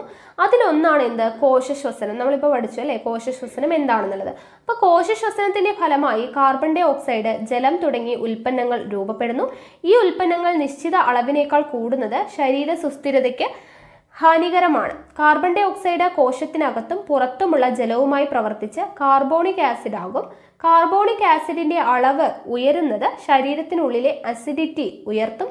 തന്മൂലം ആന്തര രൂപസ്ഥിതിയിൽ മാറ്റമുണ്ടാകും. ആന്തര പരിസ്ഥിതിയിൽ മാറ്റമുണ്ടാക്കുന്ന വസ്തുക്കളെ യഥാസമയം നീക്കം ചെയ്യേണ്ടതുണ്ട്. ഇതും ആന്തര സമസ്ഥിതി പരിപാലനത്തിന്റെ ഭാഗമാണ് എന്നുള്ളതാണ് പറയുന്നത്. അപ്പോൾ കാർബൺ ഡൈ ഓക്സൈഡ് കറക്റ്റായിട്ട് ശ്വസനത്തിന്റെ ഫലമായിട്ട് പുറത്തു പോയില്ലെങ്കിൽ എന്ത് സംഭവിക്കുമെന്നാണ് പറയുന്നത്. എന്തൊക്കെയാണ് സംഭവിക്കുന്നത്, കോശത്തിലേക്ക്, അതായത് കാർബൺ ഡൈ ഓക്സൈഡും ജലവും കോശശ്വസനത്തിന്റെ ഭാഗമായിട്ട് ഉൽപ്പന്നങ്ങൾ ഉണ്ടാവുന്നുണ്ട് അല്ലെ. കാർബൺ ഡൈ ഓക്സൈഡും ജലവും ഉണ്ടാവുന്നുണ്ട്. അപ്പോൾ ഈ ഉൽപ്പന്നങ്ങൾ ഒരു നിശ്ചിത അളവുണ്ട്, അതിനേക്കാളും കൂടുന്നത് എന്താണ്, ശരീരത്തിന്റെ സുസ്ഥിതിക്ക് ഹാനികരമാണ്. അപ്പോൾ ഈ കാർബൺ ഡൈ ഓക്സൈഡ് കോശത്തിനകത്തും പുറത്തുമുള്ള ജലവുമായി പ്രവർത്തിച്ചിട്ട് എന്തുണ്ടാവും, കാർബോണിക് ആസിഡ് ഉണ്ടാവും. അപ്പോൾ ഈ കാർബോണിക് ആസിഡിന്റെ അളവ് കൂടിക്കഴിഞ്ഞാൽ നമ്മുടെ ശരീരത്തിനുള്ളിൽ അസിഡിറ്റി പോലുള്ള പ്രശ്നങ്ങൾ ഉണ്ടാകും. അപ്പോൾ അങ്ങനെ എന്താണ്, ഇത് ആന്തര സമസ്ഥിതി പരിപാലനത്തിന്റെ ഭാഗമാണ് എന്നുള്ളതാണ് ഈ കാർബൺ ഡൈ ഓക്സൈഡും ജലവും യഥാസമയം നീക്കം ചെയ്യുന്നത്. ഓക്കെ, ഇനി നോക്കുക, വായുവില്ലാതെയും ശ്വസനമോ, അതായത് ചിലയിനം ബാക്ടീരിയ, ഈസ്റ്റ് തുടങ്ങിയ ജീവികൾ ഓക്സിജന്റെ അഭാവത്തിലും ജീവിക്കാൻ കഴിവുള്ളവയാണ്. ഓക്കെ, അപ്പോൾ ഓക്സിജൻ ഇല്ലാതെ തന്നെ എന്താണ് ജീവിക്കുന്ന ബാക്ടീരിയകളും എന്താണ് ഈസ്റ്റും കാര്യങ്ങളൊക്കെ ഉണ്ട്.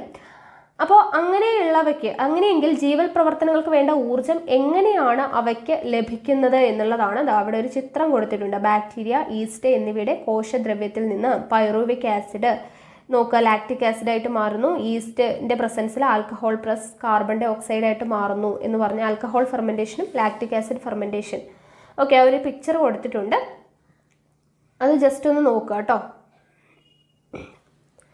അടുത്തത് നമുക്ക് ഇമ്പോർട്ടൻ്റ് ആയിട്ടുള്ളൊരു സംഭവമാണ്, അതായത് ശ്വാസകോശത്തെ ബാധിക്കുന്ന രോഗങ്ങൾ. ഓക്കെ, ശ്വാസകോശവുമായി ബന്ധപ്പെട്ടിട്ടുള്ള രോഗങ്ങൾ എന്തൊക്കെയാണ് എന്നുള്ളതാണ്. ആദ്യത്തേത് ശ്വാസകോശ അർബുദം, ലങ് ക്യാൻസർ എന്ന് പറയുന്നത് എന്താണ്, പുകയിലയിൽ അടങ്ങിയിരിക്കുന്ന അർബുദകാരികൾ ശ്വാസകോശ അർബുദത്തിന് കാരണമാകുന്നു. അപ്പോൾ ശ്വാസകോശത്തെ ബാധിക്കുന്ന ഒന്നാമത്തെ രോഗമാണ് ശ്വാസകോശ അർബുദം എന്ന് പറയുന്നത്. അടുത്തത് എംഫിസീമ. എംഫിസീമ എന്ന് പറയുന്നത് എന്താണ്, പുകയിലയിലെ വിഷപദാർത്ഥങ്ങൾ വായു അറകളുടെ ഇലാസ്തികത നഷ്ടപ്പെടുന്നത് മൂലം അവ പൊട്ടുന്നു. ഇത് ശ്വസന പ്രതല വിസ്തീർണം കുറയ്ക്കുന്നതിനും വൈറ്റൽ കപ്പാസിറ്റി കുറയ്ക്കുന്നതിനും കാരണമാകുന്നു. അതുപോലെ അടുത്തൊരു രോഗമാണ് ബ്രോങ്കൈറ്റിസ്. പുകയിലയിലെ ടാറ്, കാർബൺ മോണോക്സൈഡ് തുടങ്ങിയ വായു അറകളിൽ ശ്ലേഷ്മം അടിഞ്ഞുകൂടുന്നതിനും രോഗാണുക്കൾ പെരുകി ശ്വാസകോശത്തിന് വീക്കം ഉണ്ടാകുന്നതിനും കാരണമാകുന്നു. അപ്പോൾ ഈ 3 രോഗങ്ങൾ പഠിച്ചു വയ്ക്കുക, ശ്വാസകോശാർബുദം, എംഫിസീമ, ബ്രോങ്കൈറ്റിസ്. എംഫിസീമയൊക്കെ ചോദിക്കാറുള്ളതാണ്, ഏത് വ്യവസ്ഥയുമായിട്ട് ഏത് ഭാഗത്തെ ബാധിക്കുന്നതാണ്, ശ്വാസകോശത്തെ ബാധിക്കുന്നതാണ് എന്നുള്ളത് ഓർത്തിരിക്കാം. പുകവലി മൂലമാണ് ഇത് കൂടുതലായിട്ട് ഉണ്ടാകുന്നത് അല്ലെ. മനുഷ്യരാശിയെ കാർന്നു തിന്നുന്ന ഒരു ദുശീലമാണ് പുകവലി. പുകവലി മൂലമുണ്ടാകുന്ന ശ്വാസകോശ തകരാറുകളാണ് ഏതൊക്കെ, ശ്വാസകോശ അർബുദവും എംഫിസീമയും ബ്രോങ്കൈറ്റിസ് എന്ന് പറയുന്ന രോഗങ്ങൾ. ഓക്കെ, അപ്പോൾ ഇത്രയും ആണ് നമുക്ക് ഈ ഭാഗത്ത് പ്രധാനമായിട്ട് പഠിക്കാനുള്ളത്. ഇനി വൈറ്റൽ കപ്പാസിറ്റി എന്ന് പറഞ്ഞു കൊടുത്തിട്ടുണ്ട്, നോക്കുക. ശ്വസന വ്യവസ്ഥയെ സംരക്ഷിക്കുന്നതോടൊപ്പം അതിൻ്റെ ശേഷി വർദ്ധിപ്പിക്കുവാനും ശ്രമിക്കേണ്ടതാണ്. ഒരു സാധാരണ ഉച്ഛ്വാസത്തിലൂടെ ഉള്ളിലേക്ക് എടുക്കുകയോ നിശ്വാസത്തിലൂടെ പുറന്തള്ളുകയോ ചെയ്യുന്ന വായുവിൻ്റെ അളവാണ് എന്ത്, ടൈഡൽ വോളിയം എന്ന് പറയുന്നത്. ഇത് ഏകദേശം 1/2 ലിറ്റർ വരും. ഇപ്പം എന്താണ് ടൈഡൽ വോളിയം, ഒരു സാധാരണ ഉച്ഛ്വാസത്തിലൂടെ ഉള്ളിലേക്ക് എടുക്കുകയോ നിശ്വാസത്തിലൂടെ പുറന്തള്ളുകയോ ചെയ്യുന്ന വായുവിൻ്റെ അളവാണ് എന്ത്, ടൈഡൽ വോളിയം എന്ന് പറയുന്നത്. ഇത് ഏകദേശം 1/2 ലിറ്റർ ആണ് വരുന്നത്. എന്നാൽ ഗാഢമായ ഉച്ഛ്വാസത്തിന് ശേഷം ശക്തിയായി നിശ്വസിക്കുമ്പോൾ പുറത്തു പോകുന്ന പരമാവധി വായുവിന്റെ അളവാണ് എന്ത്? Vital capacity. വൈറ്റൽ കപ്പാസിറ്റി എന്ന് പറഞ്ഞാൽ ഇത്രയേ ഉള്ളൂ. നമ്മൾ ഉച്ഛ്വസിക്കുന്നത് ഗാഢമായി ഉച്ഛ്വസിച്ചു കഴിഞ്ഞാൽ ശക്തമായിട്ട് നമ്മൾ നിശ്വസിക്കുകയും ചെയ്യും അല്ലേ. അപ്പോൾ ആ ഒരു വായുവിന്റെ അളവ്, ആ ഒരു പരമാവധി വായുവിന്റെ അളവാണ് വൈറ്റൽ കപ്പാസിറ്റി എന്ന് പറയുന്നത്. വൈറ്റൽ കപ്പാസിറ്റി ശ്വസന പ്രവർത്തനങ്ങളുടെയും ഔരസാശയ പേശികളുടെ കരുത്തിന്റെയും സൂചകമായി കരുതുന്നു. അതുകൊണ്ടാണ് ഈ യോഗയും കാര്യങ്ങളൊക്കെ ചെയ്യുന്നവർ എന്ത് ചെയ്യുന്നത്? ഉച്ഛ്വാസം അല്ലെ, ഗാഠമായി ഉച്ഛ്വസിച്ച് നല്ല ശക്തിയായിട്ട് നിശ്വസിക്കാനൊക്കെ പറഞ്ഞത് ഒരു എക്സസൈസ് പോലെ ചെയ്യുന്നവരുണ്ട്. അപ്പോൾ അത് എന്തുകൊണ്ടാണ്? ഈ വൈറ്റൽ കപ്പാസിറ്റി ശ്വസന പ്രവർത്തനങ്ങളുടെയും ഔരസാശയ പേശികളുടെ കരുത്തിൻ്റെയും സൂചകമാണ് എന്നുള്ളതാണ് പറയുന്നത്. അപ്പോൾ ആരോഗ്യമുള്ള പുരുഷന്മാരിൽ വൈറ്റൽ കപ്പാസിറ്റി ഏകദേശം 4.5 ലിറ്ററും സ്ത്രീകളിൽ ഇത് 3 ലിറ്ററും ആയിരിക്കും. ഓക്കെ, ആരോഗ്യമുള്ള പുരുഷന്മാരിൽ വൈറ്റൽ കപ്പാസിറ്റി എത്രയാണ്? ഏകദേശം 4.5 ലിറ്ററും സ്ത്രീകളിൽ ഇത് 3 ലിറ്ററും ആയിരിക്കും. ഓക്കെ, അപ്പോൾ അതൊക്കെയാണ് ഇനി പറയുന്നത്. ഇനി വൈറ്റൽ കപ്പാസിറ്റിയുടെ കാര്യം പറഞ്ഞു. ഇനി ശ്വസനം മറ്റു ജീവികളിൽ, അത് നമുക്ക് ആവശ്യമില്ല. നമുക്ക് പഠിക്കേണ്ടത് മനുഷ്യൻ്റെ ശ്വസന വ്യവസ്ഥയാണ്, ഹ്യൂമൻ ബോഡിയാണ് നമുക്ക് പഠിക്കാനുള്ളത്. സോ അപ്പോൾ ഇത്രയാണ് നമ്മുടെ ശ്വസന വ്യവസ്ഥ എന്ന് പറയുന്ന ഭാഗം. അപ്പോൾ ഇവിടെ ഇമ്പോർട്ടൻ്റ് ആയിട്ട് നിങ്ങൾ പഠിക്കേണ്ട കുറച്ച് കാര്യങ്ങൾ, ശ്വസന വ്യവസ്ഥ, അപ്പോൾ അതിൽ വരുന്ന ഭാഗങ്ങൾ, ശ്വസന വ്യവസ്ഥയുടെ ഭാഗങ്ങൾ ഏതൊക്കെയാണ്, ആ ഓരോ ഭാഗത്തിൻ്റെയും ഫങ്ഷൻ, ഡയഫ്രം, പ്ലൂറ, അതൊക്കെ ഇമ്പോർട്ടൻ്റ് ആണ്. പിന്നെ ശ്വാസകോശത്തെ ബാധിക്കുന്ന അസുഖങ്ങൾ ഏതൊക്കെയാണ് എന്നുള്ളത് പഠിച്ചു വെക്കുക. ഓക്കെ, അപ്പോൾ ഇത്രയും കാര്യങ്ങളാണ് നമുക്ക് ഈ ഭാഗത്ത് പഠിക്കാനുള്ളത്. അപ്പോൾ ചാപ്റ്ററിൻ്റെ പേര് വിസർജനം സമസ്ഥിതി പാലനത്തിന് എന്ന് പറയുന്നതാണ് കേട്ടോ. അപ്പോൾ നോക്കുക, നമുക്ക് എന്താണ് പഠിക്കേണ്ടത്, എന്താണ് വിസർജനം എന്ന് നമുക്ക് ആദ്യം അറിയണം അല്ലേ. വിസർജനം എന്താണെന്ന് എല്ലാവർക്കും അറിയാം, എങ്കിലും നമുക്ക് ആ ഡെഫിനിഷൻ ഒന്ന് നോക്കാം. ഉപാപചയ പ്രവർത്തനങ്ങളുടെ ഫലമായി കോശങ്ങളിൽ ധാരാളം ഉപോൽപ്പന്നങ്ങൾ ഉണ്ടാകുന്നു. ഓക്കെ, നമ്മളിപ്പോൾ കുറേ വ്യവസ്ഥകൾ പഠിച്ചല്ലേ. അപ്പോൾ ആ പറഞ്ഞ കാര്യങ്ങൾക്കൊക്കെ നമ്മൾ ഓരോ ഉപോൽപ്പന്നങ്ങൾ ഉണ്ടാകുന്നു എന്ന് പഠിച്ചിട്ടുണ്ടായിരുന്നു. നോക്കുക, ഇവ നിശ്ചിത അളവിലും കൂടുതലാകുന്നത് ശരീരത്തിന് ഹാനികരമാണ്. അമിനോ ആസിഡുകളുടെയും ന്യൂക്ലിയിക് ആസിഡുകളുടെയും ഉപാപചയ പ്രവർത്തന ഫലമായി ഉണ്ടാകുന്ന നൈട്രജൻ സംയുക്തങ്ങൾ, ശ്വസന പ്രക്രിയയിലൂടെ ഉപോൽപ്പന്നങ്ങളായിട്ടുള്ള കാർബൺ ഡൈ ഓക്സൈഡ്, ജലം എന്നിവയാണ് മനുഷ്യനിലെ പ്രധാന വിസർജ്യ വസ്തുക്കൾ. ഇതൊക്കെ നമ്മൾ പഠിച്ചതാണല്ലേ, ശ്വസന വ്യവസ്ഥയൊക്കെ പഠിച്ചപ്പോൾ അവസാനം എന്താണ്, കാർബൺ ഡൈ ഓക്സൈഡും ജലവുമാണ് അവിടെ പുറന്തള്ളപ്പെടുന്നത്. അപ്പോൾ അതെല്ലാം എന്താണ്, മനുഷ്യനിലെ പ്രധാനപ്പെട്ട വിസർജ്യ വസ്തുക്കളാണ്. അപ്പോൾ ഇത്തരം മാലിന്യങ്ങളെ ശരീരത്തിൽ നിന്നും പുറന്തള്ളുന്ന പ്രക്രിയയാണ് എന്താ, വിസർജനം എന്ന് പറയുന്നത്. അപ്പോൾ നമ്മുടെ മനുഷ്യ ശരീരത്തിലെ ഉപാപചയ പ്രവർത്തനങ്ങളുടെ ഫലമായി ഉണ്ടാകുന്ന കാർബൺ ഡൈ ഓക്സൈഡ്, ജലം, അതുപോലെ തന്നെ നൈട്രജൻ സംയുക്തങ്ങൾ, ഇതൊക്കെയാണ് നമ്മുടെ ശരീരത്തിലെ വിസർജ്യ വസ്തുക്കൾ. ഈ മാലിന്യങ്ങളെ ശരീരത്തിൽ നിന്നും പുറന്തള്ളുന്ന പ്രക്രിയയാണ് എന്താ, വിസർജനം എന്ന് പറയുന്നത്. ഇത് ആന്തര സമസ്ഥിതി പാലനത്തിനുള്ള മാർഗങ്ങളിൽ ഒന്നാണ്. ഓക്കെ, അപ്പോൾ വിസർജനം എന്താണ് എന്നുള്ളത് ക്ലിയർ ആയല്ലോ. ഈ ഒരു ബോക്സ് വായിച്ച് മനസ്സിലാക്കുക കേട്ടോ. ഇനി എങ്ങനെയാണ് കോശങ്ങളിൽ ഉണ്ടാവുന്ന വിസർജ്യ വസ്തുക്കൾ എങ്ങനെയാണ് വിസർജന അവയവങ്ങളിലേക്ക് എത്തുന്നത് എന്നുള്ളതിൻ്റെ ഫ്ലോ ചാർട്ട് തന്നിട്ടുണ്ട്. ഇത് പഠിച്ചു വെക്കുക കേട്ടോ. ഈ ഫ്ലോ ചാർട്ട് എങ്ങനെയാണ്, ആദ്യം കോശത്തിൽ നിന്നും എവിടേക്ക്, ടിഷ്യൂ ദ്രവം, ദെൻ അത് രക്തത്തിലേക്ക്, രക്തത്തിൽ നിന്നുമാണ് വിസർജനാവയവങ്ങളിലോട്ട് എന്തെത്തുന്നത്, വിസർജ്യ വസ്തുക്കൾ എത്തുന്നത്. അപ്പോൾ വിസർജ്യ വസ്തുക്കൾ കോശത്തിൽ നിന്നും എങ്ങനെയാണ് വിസർജനാവയവങ്ങളിലോട്ട് എത്തുന്നത് എന്ന് ചോദിച്ചു കഴിഞ്ഞാൽ, കോശം, ടിഷ്യൂ ദ്രവം, ദെൻ രക്തത്തിൽ നിന്നാണ് വിസർജനാവയവത്തിലേക്ക് എത്തുന്നത്. ഓക്കെ, ഒരു ഫ്ലോ ചാർട്ട് നോക്കി വെക്കുക. ഇനി പ്രധാനപ്പെട്ട വിസർജന അവയവങ്ങൾ നോക്കുക. ഇവിടെ കംപ്ലീറ്റ് ചെയ്യാനാണ് കൊടുത്തിട്ടുള്ളത് കേട്ടോ, കോളമായിട്ട് തന്നിട്ടുണ്ട്, നമ്മളത് കംപ്ലീറ്റ് ചെയ്യണം. അപ്പോൾ നോക്കുക, ഓരോ ഭാഗവും അതിൻ്റെ ഫംഗ്ഷൻ എന്താണ് എന്നുള്ളതുമാണ്. അപ്പോൾ നമുക്കതൊന്ന് ഫില്ല് ചെയ്താലോ. അപ്പോൾ ആദ്യം കൊടുത്തിട്ടുള്ളത് അവിടെ തന്നിട്ടുണ്ട്, ത്വക്കാണ് അല്ലേ. ത്വക്കിലൂടെ എന്താണ്, ജലവും ലവണങ്ങളും പുറന്തള്ളുന്നു അല്ലെ. നമ്മുടെ ശരീരം വിയർത്ത് ജലവും ലവണങ്ങളും പോകുന്നത് ത്വക്കിലൂടെയാണ്, അത് നമുക്ക് തന്നിട്ടുണ്ട്. അടുത്ത കോളം തന്നിട്ടില്ല. അടുത്ത കോളം ഏതിൻ്റെയാണ് ചിത്രം തന്നിട്ടുള്ളത് നമുക്ക് നോക്കാം. അടയാളപ്പെടുത്തിയിരിക്കും, നോക്കുക, ഇതെന്താണ്, ശ്വാസകോശമാണ് അല്ലേ. ശ്വാസകോശത്തിൻ്റെ പിക്ചറാണ് അത് അടയാളപ്പെടുത്തിയത്. അപ്പോൾ ശ്വാസകോശത്തിലൂടെ എന്താണ് ചെയ്യുന്നത്, കാർബൺ ഡൈ ഓക്സൈഡ് ആണ് പുറന്തള്ളുന്നത് അല്ലേ. നമ്മൾ കഴിഞ്ഞ ക്ലാസ്സിൽ പഠിച്ചു, ശ്വസന വ്യവസ്ഥ പഠിച്ചപ്പോൾ എന്താണ്, ശ്വാസകോശത്തിലൂടെ കാർബൺ ഡൈ ഓക്സൈഡ് ആണ് പുറന്തള്ളുന്നത്. അപ്പോൾ ഈ കോളം നിങ്ങൾ ഫില്ല് ചെയ്യുക, ശ്വാസകോശം എന്ന് എഴുതുക, കാർബൺ ഡൈ ഓക്സൈഡ് പുറന്തള്ളുന്നു. ഓക്കെ, ഇനി അടുത്ത പാർട്ട് എന്താണ് കൊടുത്തിട്ടുള്ളത് നോക്കുക, ഏതാണ് പിക്ചർ, കരളാണ് അല്ലേ. കരളിൻ്റെ പിക്ചറാണ് ഇവിടെ അടയാളപ്പെടുത്തിയിട്ടുള്ളത്. അപ്പോൾ കരളാണ് എന്ത്, യൂറിയയുടെ നിർമ്മാണം. കരളിൻ്റെ ഫംഗ്ഷനാണ് എന്ത്, യൂറിയയുടെ നിർമ്മാണം. ഇവിടെ എന്താണ്, ഇവിടെ ശ്വാസകോശമാണ് കേട്ടോ, നിങ്ങൾ ഫില്ല് ചെയ്യുക ഞാൻ പറയുന്ന സമയത്ത്. അപ്പോൾ ത്വക്ക് എന്താണ്, ജലവും ലവണങ്ങളും പുറത്തള്ളുന്നു, ശ്വാസകോശം കാർബൺ ഡൈ ഓക്സൈഡിനെ പുറന്തള്ളുന്നു, കരൾ യൂറിയ നിർമ്മിക്കുന്നു. അടുത്ത ആൾ ആരാണ് കൊടുത്തിട്ടുള്ളത്, ഇതാ ഇവിടെ അടയാളപ്പെടുത്തിയിട്ടുണ്ട്, വൃക്കയാണ് അല്ലേ. വൃക്ക എന്താണ് ചെയ്യുന്നത്? യൂറിയയും ജലവും പുറന്തള്ളുന്നു. എന്താണ്? യൂറിയയും ജലവും പുറന്തള്ളുകയാണ് വൃക്ക ചെയ്യുന്നത്. ഓക്കെ ആണല്ലോ? അപ്പൊ കിട്ടിയല്ലോ. ത്വക്ക്, ശ്വാസകോശം, കരൾ, വൃക്ക, ഇത്രയും പാർട്ട് ഓരോ ഫംഗ്ഷനും നമ്മൾ പഠിച്ചല്ലേ. ത്വക്ക് എന്താണ് ചെയ്യുന്നത്?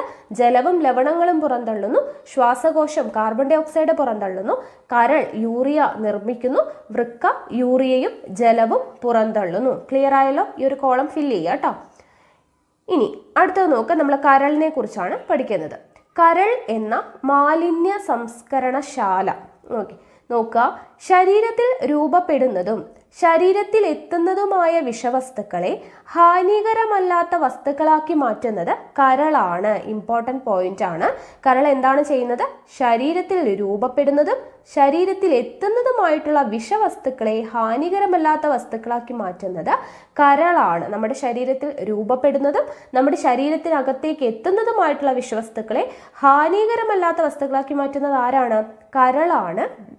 ഉപാപചയ പ്രവർത്തനങ്ങളുടെ ഫലമായി ഉണ്ടാകുന്ന വിഷവസ്തുവായ അമോണിയയെ താരതമ്യേന വിഷാംശം കുറഞ്ഞ യൂറിയയാക്കി മാറ്റുന്നത് ഇതിനൊരു ഉദാഹരണമാണ്. അപ്പോൾ കരൾ ഈ വിഷാംശമുള്ള വസ്തുക്കളെ ഹാനികരമല്ലാതാക്കി മാറ്റുന്നു എന്ന് പറഞ്ഞു.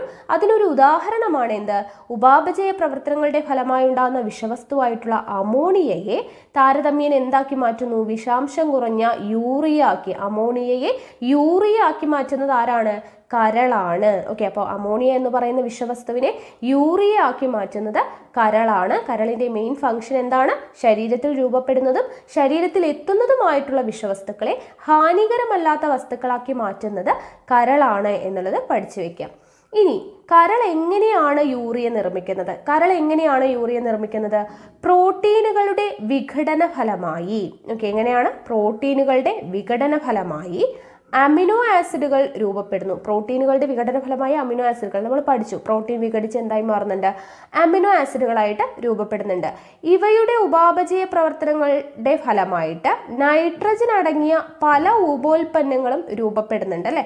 അമിനോ ആസിഡുകളുടെ ഉപാപചയ പ്രവർത്തനങ്ങളുടെ ഫലമായിട്ട് നൈട്രജൻ അടങ്ങിയ പല ഉപോൽപ്പന്നങ്ങളും രൂപപ്പെടുന്നുണ്ട്. ഇവയിൽ ഏറ്റവും ഹാനികരമായിട്ടുള്ള ഒന്നാണ് അമോണിയ. നമ്മളിപ്പോൾ പഠിച്ചല്ലേ, അമോണിയാണ് ഏറ്റവും ഹാനികരമായിട്ടുള്ള വിഷാംശമുള്ളത്. ഇത് ഉടൻ തന്നെ ശരീരത്തിൽ നിന്നും നീക്കം ചെയ്യപ്പെടേണ്ടതുണ്ട്. കോശങ്ങളിൽ രൂപപ്പെടുന്ന അമോണിയ രക്തത്തിലൂടെ കരളിലെത്തുന്നു. എങ്ങനെയാണ്? കോശങ്ങളിൽ രൂപപ്പെടുന്ന അമോണിയ രക്തത്തിലൂടെ കരളിലെത്തുന്നു. കരളിൽ വച്ച് എൻസൈമുകളുടെ സാന്നിധ്യത്തിൽ കാർബൺ ഡൈ ഓക്സൈഡും ജലവുമായി ചേർന്ന് യൂറിയ ആയിട്ട് മാറുന്നു. എങ്ങനെയാണ് ചെയ്യുന്നത്?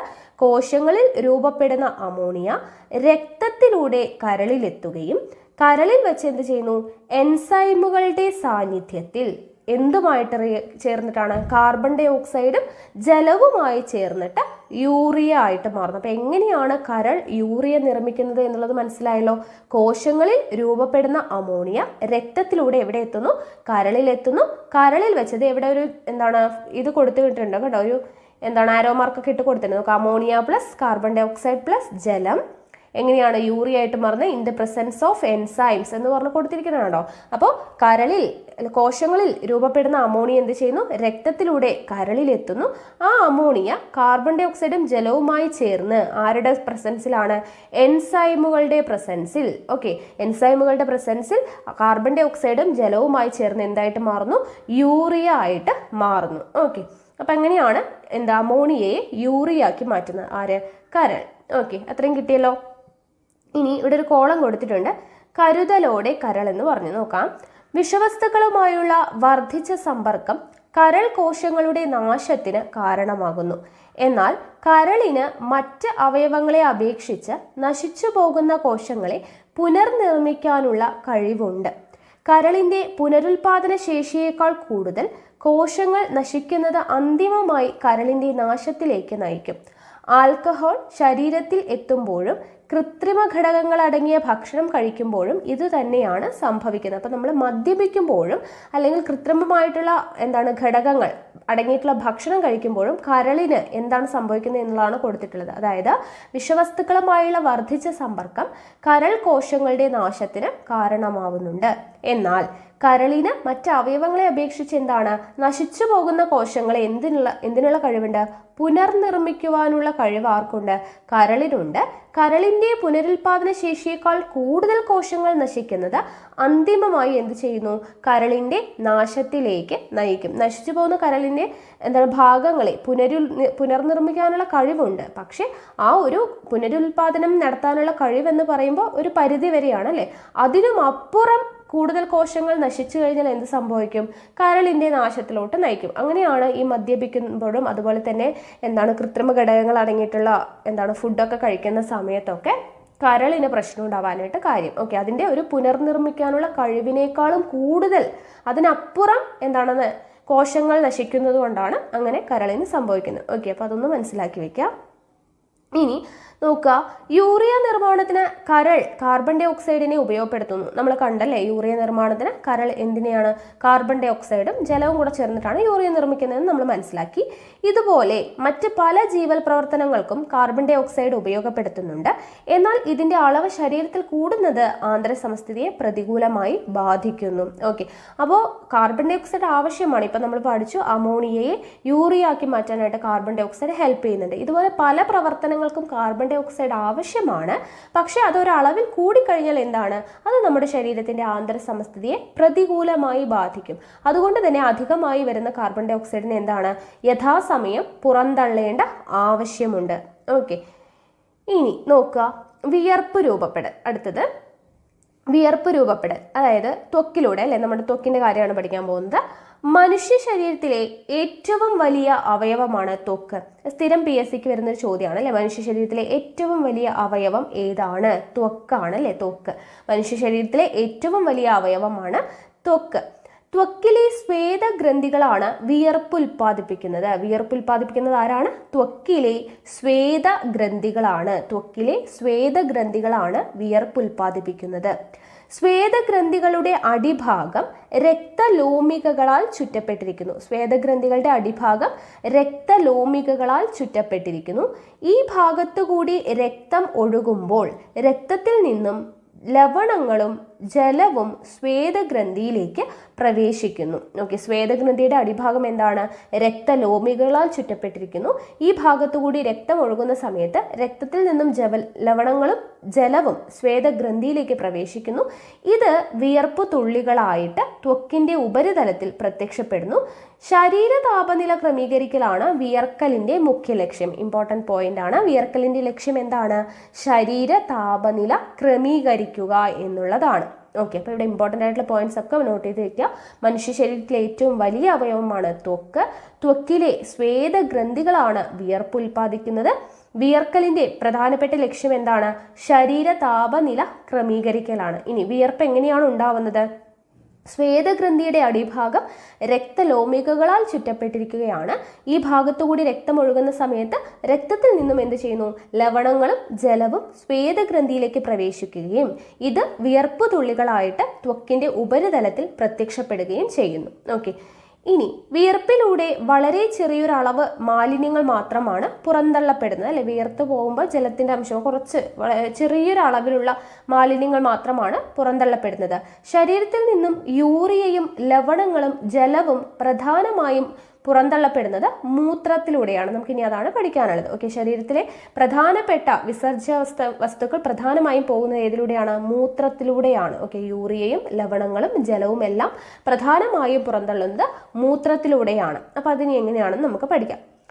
വൃക്കകൾ എന്ന് പറയുമ്പോൾ വൃക്കകളാണ് മനുഷ്യനിലെ പ്രധാന വിസർജന അവയവങ്ങൾ. ഓക്കെ, വൃക്കകളാണ് മനുഷ്യനിലെ പ്രധാന വിസർജന അവയവങ്ങൾ.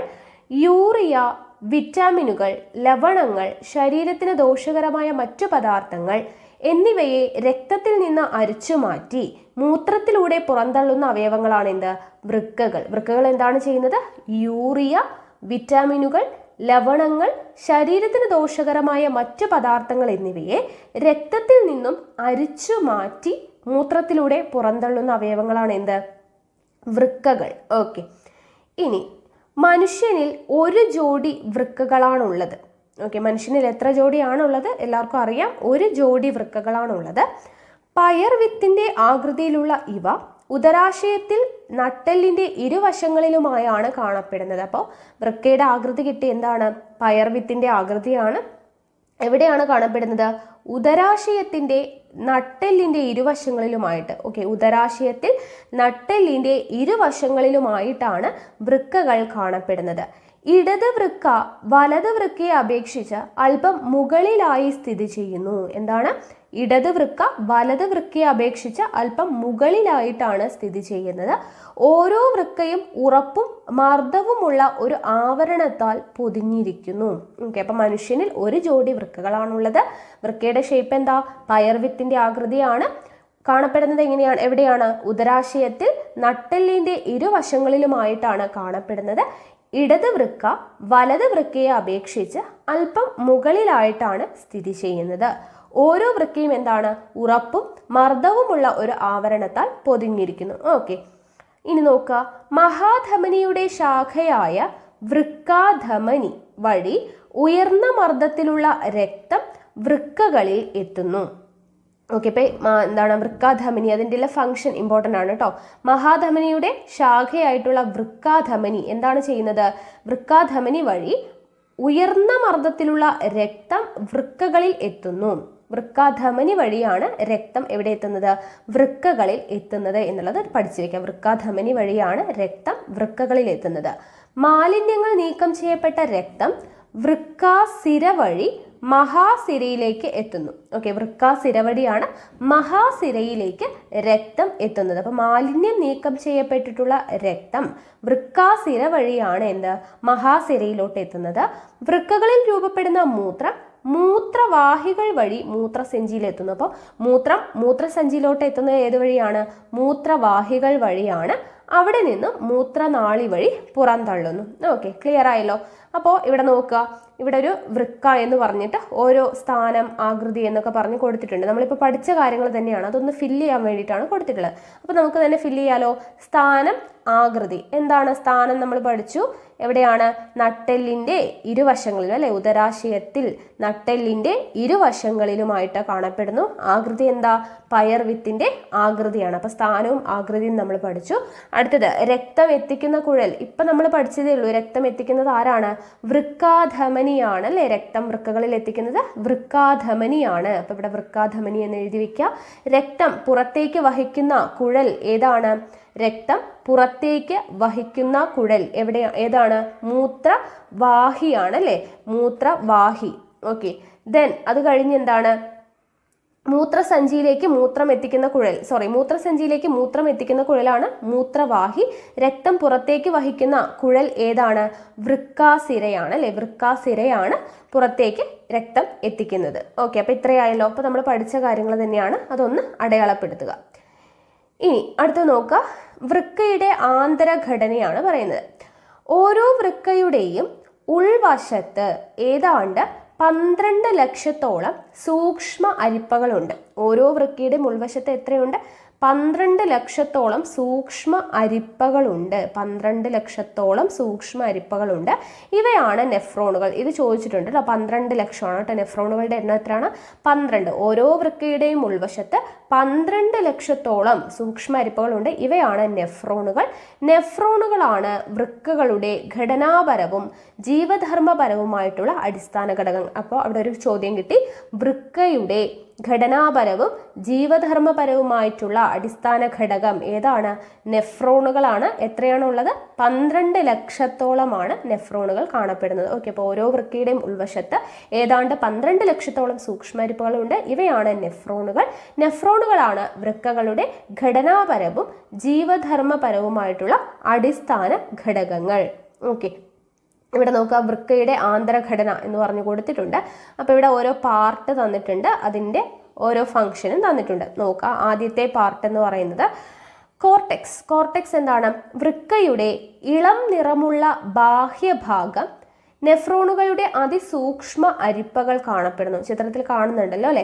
വൃക്കയുടെ ഇളം നിറമുള്ള ബാഹ്യഭാഗം, ഏറ്റവും പുറമേയുള്ള ഭാഗമാണ്, ഇളം നിറത്തിലാണ് കാണപ്പെടുന്നത്. നെഫ്രോണുകളുടെ അതിസൂക്ഷ്മ അരിപ്പകൾ കാണപ്പെടുന്നുണ്ട്. അടുത്തത് മെഡുല്ല. കോർട്ടെക്സ് കഴിഞ്ഞു കഴിഞ്ഞാൽ മെഡുല്ലയാണ്. മെഡുല്ല എന്ന് പറയുന്നത് ഇവിടെ അടയാളപ്പെടുത്തിയിട്ടുണ്ട്, അല്ലെ? ചെറിയ ഭാഗം ഇതാ ഇവിടെ ഡീറ്റെയിൽഡ് ആയിട്ട് കൊടുത്തിട്ടുണ്ട്. അപ്പോൾ മെഡുല്ല എന്താണ്, ഫംഗ്ഷൻ എന്താണ്, വൃക്കയുടെ കടും നിറമുള്ള ആന്തരഭാഗം അല്ലെ, പുറമേയുള്ള ഭാഗത്തെ അപേക്ഷിച്ച് കുറച്ചുകൂടി ഡാർക്ക് കളറായിട്ട് കാണപ്പെടുന്നതാണ്. വൃക്കയുടെ കടും നിറമുള്ള ആന്തരഭാഗമാണ്. നെഫ്രോണുകളുടെ നീണ്ട കുഴലുകൾ കാണപ്പെടുന്നു അല്ലെ, നെഫ്രോണുകളുടെ നീണ്ട കുഴൽ കാണപ്പെടുന്നത് എവിടെയാണ്, മെഡുല്ലയിലാണ്.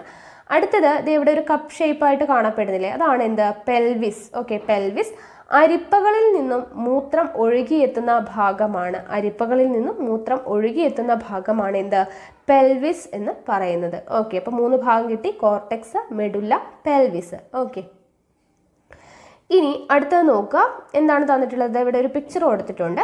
നെഫ്രോൺ അല്ലെ, നമ്മളിപ്പോൾ നെഫ്രോൺ ആണ് പഠിച്ചത്. വൃക്കയുടെ അടിസ്ഥാനപരമായിട്ടുള്ള ജീവധർമ്മപരമായിട്ടുള്ള എന്താണ് ഘടകമാണ് നെഫ്രോൺ എന്ന് പറഞ്ഞു. അപ്പോൾ നെഫ്രോണിൻ്റെ ഘടനയാണ് തന്നിട്ടുള്ളത്. അപ്പോൾ ഓരോ ഭാഗവും അതിൻ്റെ ഫങ്ഷനും നമ്മൾ പഠിച്ചിരിക്കണം. അപ്പോൾ നോക്കുക, ഓരോന്നായിട്ട് നമുക്ക് നോക്കാം അല്ലേ. ആദ്യം കാണുന്ന ഭാഗം നമുക്കിവിടെ നോക്കാം, ഇവിടെ നിന്ന് തുടങ്ങാം അല്ലേ. Afferent vessel. അഫറൻറ്റ് വെസൽ എന്ന് പറയുന്നത് നോക്കുക, അവിടെ റെഡ് കളറിൽ ദേ അടയാളപ്പെടുത്തിയിരിക്കുന്നു.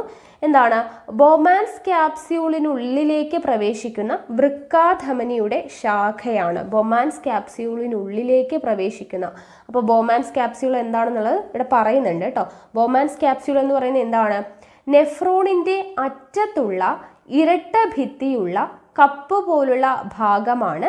ഭിത്തികൾക്കിടയിലുള്ള സ്ഥലമാണ് ക്യാപ്സുലാർ സ്പേസ്. അപ്പോൾ ബൊമാൻസ് ക്യാപ്സ്യൂൾ എന്ന് പറയുന്നത് എന്താണ്, നെഫ്രോണിൻ്റെ അറ്റത്തുള്ള ഇരട്ട ഭിത്തിയുള്ള കപ്പ് പോലുള്ള ഭാഗം. ഇവിടെ കാണുന്നുണ്ടല്ലോ, ഇരട്ട ഭിത്തിയുള്ള കപ്പ് പോലുള്ള ഭാഗമാണ് ബൊമാൻസ് ക്യാപ്സ്യൂൾ.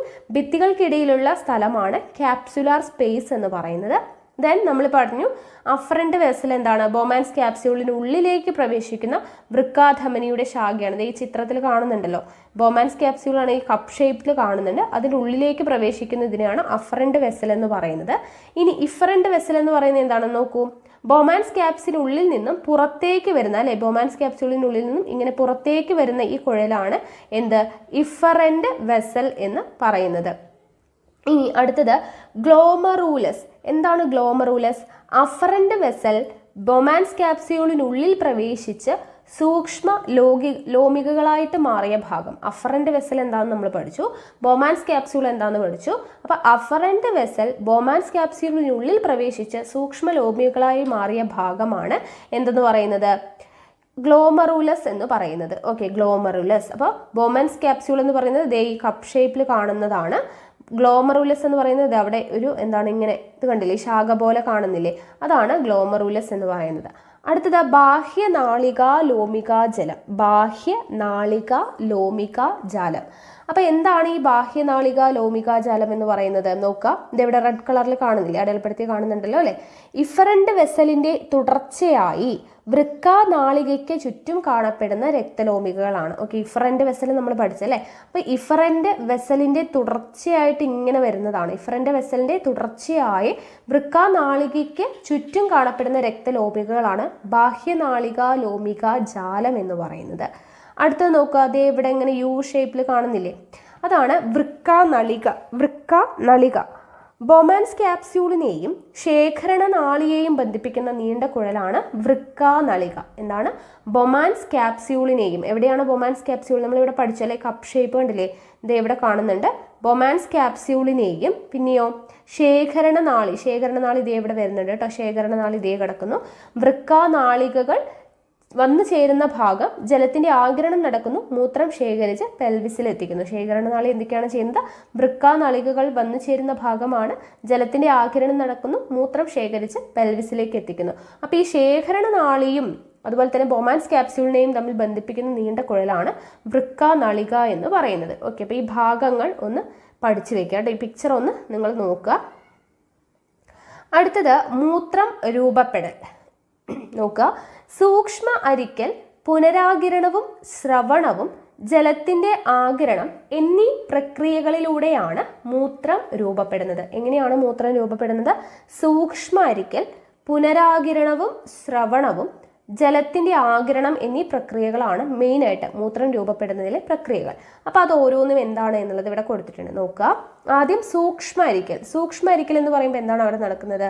രക്തം ഗ്ലോമറൂലസിലൂടെ, നമ്മളിപ്പോൾ പഠിച്ച ആ പാട്ടൊക്കെ നമ്മുടെ മനസ്സിൽ വരണം അല്ലേ. റെഡ് കളറിൽ ഇങ്ങനെ കണ്ടില്ലേ, അതാണ് എന്ത് രക്തം. ഗ്ലോമറൂലസിലൂടെ, എവിടെയാണ് ഗ്ലോമറൂലസ്, നമ്മളിവിടെ അടയാളപ്പെടുത്തി ഇതാ കിടക്കുന്നു അല്ലേ, ഇതാ ഈ കാണുന്നതാണ്. അത് ഇങ്ങനെ ഇങ്ങനെ പിണഞ്ഞ് കാണപ്പെടുന്നില്ലേ, അതാണ് ഗ്ലോമറൂലസ് എന്ന് പറയുന്നത്. അപ്പോൾ രക്തം ഗ്ലോമറൂലസിലൂടെ ഒഴുകുമ്പോൾ അതിലെ സുഷിരങ്ങളിലൂടെ സൂക്ഷ്മ അരിക്കലിന് വിധേയമാകുന്നു. അപ്പോൾ ഗ്ലോമറൂലസിലൂടെ ഒഴുകുമ്പോഴാണ് സൂക്ഷ്മ അരിക്കലിന് വിധേയമാകുന്നത്. അഫറന്റ് വെസലും ഇഫറന്റ് വെസലും തമ്മിലുള്ള വ്യാസ വ്യത്യാസം, അഫറന്റ് വെസൽ എവിടെയാണെന്ന് ഓർമ്മയുണ്ടല്ലോ, ഇഫറന്റ് വെസലും ഓർമ്മയുണ്ട് അല്ലേ. അപ്പൊ അഫറന്റ് വെസലും ഇഫറന്റ് വെസലും തമ്മിലുള്ള വ്യാസ വ്യത്യാസം ഗ്ലോമറൂലസിൽ സൃഷ്ടിക്കുന്ന ഉയർന്ന മർദ്ദം ഈ പ്രക്രിയയെ സഹായിക്കുന്നു. അപ്പോൾ ഈ സൂക്ഷ്മ അരിക്കൽ എന്ന് പറയുന്ന പ്രക്രിയയെ സഹായിക്കുന്നത് എന്താണ്? അഫറന്റ് വെസലും ഇഫറന്റ് വെസലും തമ്മിലുള്ള വ്യാസ വ്യത്യാസം ഗ്ലോമറൂലസിൽ സൃഷ്ടിക്കുന്ന ഉയർന്ന മർദ്ദമാണ് ഈ സൂക്ഷ്മ അരിക്കൽ എന്ന് പറയുന്ന പ്രക്രിയയെ സഹായിക്കുന്നത്. ഇതിന്റെ ഫലമായി രൂപം കൊള്ളുന്ന ഗ്ലോമറുലാർ ഫിൽട്രേറ്റ് ക്യാപ്സുലാർ സ്പേസിൽ ശേഖരിക്കുന്നു. ഓക്കെ, അപ്പോൾ ഈ പ്രക്രിയയുടെ ഫലമായിട്ട്, സൂക്ഷ്മ അരിക്കലിൻ്റെ ഫലമായിട്ട് രൂപം കൊള്ളുന്ന ഗ്ലോമറുലാർ ഫിൽട്രേറ്റ് ക്യാപ്സുലാർ സ്പേസിലാണ് ശേഖരിക്കുന്നത്. ഓക്കെ, അടുത്തത് പുനരാകിരണവും ശ്രവണവും എന്ന് പറഞ്ഞു കഴിഞ്ഞാൽ ഗ്ലോമറുലാർ ഫിൽട്രേറ്റ് വൃക്കാനളികയിലൂടെ, ഗ്ലോമറുലാർ ഫിൽട്രേറ്റ് എന്ത് ചെയ്തു? ക്യാപ്സുലാർ സ്പേസിൽ ശേഖരിക്കുന്നു എന്ന് പറഞ്ഞല്ലേ. ആ ഗ്ലോമറുലാർ ഫിൽട്രേറ്റ് വൃക്കാനളികയിലൂടെ, വൃക്കാനളിക നമ്മൾ പഠിച്ചല്ലോ, മൊബൈൻസ് ക്യാപ്സ്യൂളും ശേഖരണ നാളികയും കൂടെ ബന്ധിപ്പിക്കുന്ന ഒരു യു ഷേപ്ഡ് ആയിട്ടുള്ളതാണ് വൃക്കാനളിക, പഠിച്ചു അല്ലേ. അപ്പോൾ ഗ്ലോമറുലാർ ഫിൽട്രേറ്റ് ഈ വൃക്കാനളികയിലൂടെ ശേഖരണ നാളിയിലേക്ക് ഒഴുകുമ്പോൾ അവശ്യ വസ്തുക്കൾ ബാഹ്യ നളികാ ലോമികാ ജാലത്തിലേക്ക് പുനരാകിരണം ചെയ്യുന്നു.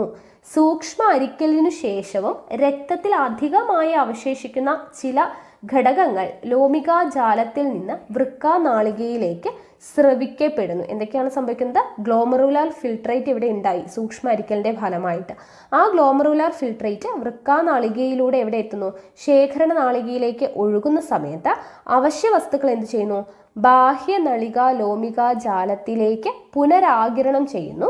സൂക്ഷ്മ അരിക്കലിന് ശേഷവും രക്തത്തിൽ അധികമായി അവശേഷിക്കുന്ന ചില ഘടകങ്ങൾ എന്ത് ചെയ്യുന്നു? ലോമികാ ജാലത്തിൽ നിന്നും വൃക്കാനളികയിലേക്ക് സ്രവിക്കപ്പെടുന്നു. ഓക്കെ, ഇനി ജലത്തിന്റെ ആഗിരണം. ജലത്തിന്റെ ആഗിരണം എന്ന് പറയുന്നത് എന്താണ്? ശേഖരണ നാളിയിൽ വെച്ച് ഗ്ലോമറുലാർ ഫിൽട്രേറ്റിൽ നിന്നും അധികമുള്ള ജലം ആഗിരണം ചെയ്യപ്പെടുന്നു. ശേഷിക്കുന്ന ഭാഗമാണ് എന്ത്? മൂത്രം. അപ്പോൾ ശേഖരണ നാളിയിൽ വെച്ചിട്ടാണ് ഗ്ലോമറുലാർ ഫിൽട്രേറ്റിൽ നിന്നും അധികമുള്ള ജലം ആഗിരണം ചെയ്യപ്പെടുന്നു. ശേഷിക്കുന്ന ഭാഗമാണ് എന്ത്? മൂത്രം എന്ന് പറയുന്നത്. ഓക്കെ, ഇനി ഈ ഗ്ലോമറുലാർ ഫിൽട്രേറ്റ് എന്ന് പറഞ്ഞാൽ അതിലുള്ള ഘടകങ്ങളാണ് പറയുന്നത്. ഗ്ലോമറുലാർ ഫിൽട്രേറ്റിലുള്ള ഘടകങ്ങൾ എന്തൊക്കെയാണ്? ജലം, ഗ്ലൂക്കോസ്, അമിനോ ആസിഡുകൾ, സോഡിയം, പൊട്ടാസ്യം, കാൽസ്യം അയോണുകൾ, വിറ്റമിനുകൾ, യൂറിയ, യൂറിക് ആസിഡ്, ക്രിയാറ്റിനിൻ തുടങ്ങിയവയാണ് കേട്ടോ. ഗ്ലോമറുലാർ ഫിൽട്രേറ്റിലെ ഘടകങ്ങൾ ഇമ്പോർട്ടൻ്റ് ആണ്. ജലം, ഗ്ലൂക്കോസ്, അമിനോ ആസിഡുകൾ, സോഡിയം, പൊട്ടാസ്യം, കാൽസ്യം അയോണുകൾ, വിറ്റാമിനുകൾ, യൂറിയ, യൂറിക് ആസിഡ്, ക്രിയാറ്റിനിൻ തുടങ്ങിയവയാണ്. ഇനി മൂത്രം അല്ലെ, ബാക്കി വരുന്ന ഭാഗം മൂത്രമാണെന്ന് പറഞ്ഞു ശേഖരണ നാളിയിൽ. അപ്പോൾ മൂത്രത്തിലെ ഘടകങ്ങൾ എന്തൊക്കെയാണ്? ജലം 96% ജലം, urea 2% urea, sodium chloride, potassium chloride, calcium ലവണങ്ങൾ, ഫോസ്ഫേറ്റ്, യൂറിക് ആസിഡ്, ക്രിയാറ്റിനിൻ തുടങ്ങിയവ 2%. ഓക്കെ, ജലം 96%, urea 2%, then sodium chloride, potassium chloride, calcium ലവണങ്ങൾ, ഫോസ്ഫേറ്റ്, യൂറിക് ആസിഡ്, ക്രിയാറ്റിനിൻ തുടങ്ങിയവ എല്ലാം കൂടെ 2%. ഓക്കെ, അതാണ് മൂത്രത്തിലെ ഘടകങ്ങൾ. അതും ഇമ്പോർട്ടൻ്റ് ആണ് കേട്ടോ. ഇനി മൂത്രം വൃക്കയിൽ നിന്ന് മൂത്രവാഹി വഴി മൂത്രസഞ്ചിയിലെത്തി താൽക്കാലികമായി എന്ത് ചെയ്യുന്നു? സംഭരിക്കപ്പെടുന്നു. ഓക്കെ, മൂത്രം വൃക്കയിൽ നിന്ന് മൂത്രവാഹി വഴി മൂത്രസഞ്ചിയിലെത്തി താൽക്കാലികമായി സംഭരിക്കപ്പെടുന്നു. അത് നിറയുന്നതിനനുസരിച്ച് മൂത്രനാളി വഴി പുറന്തള്ളപ്പെടുന്നു.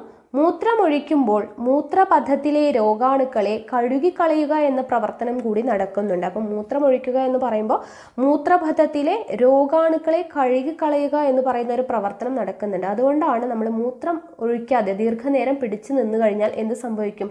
അവിടെയുള്ള അണുക്കൾ അല്ലെ മൂത്രാശയം, അപ്പോൾ അവിടെ തന്നെ നിൽക്കുന്നത് കൊണ്ടാണ്. അപ്പം അതിൻ്റെ കാരണം എന്താണെന്ന് ഇവിടെ കൊടുത്തിട്ടുണ്ട്.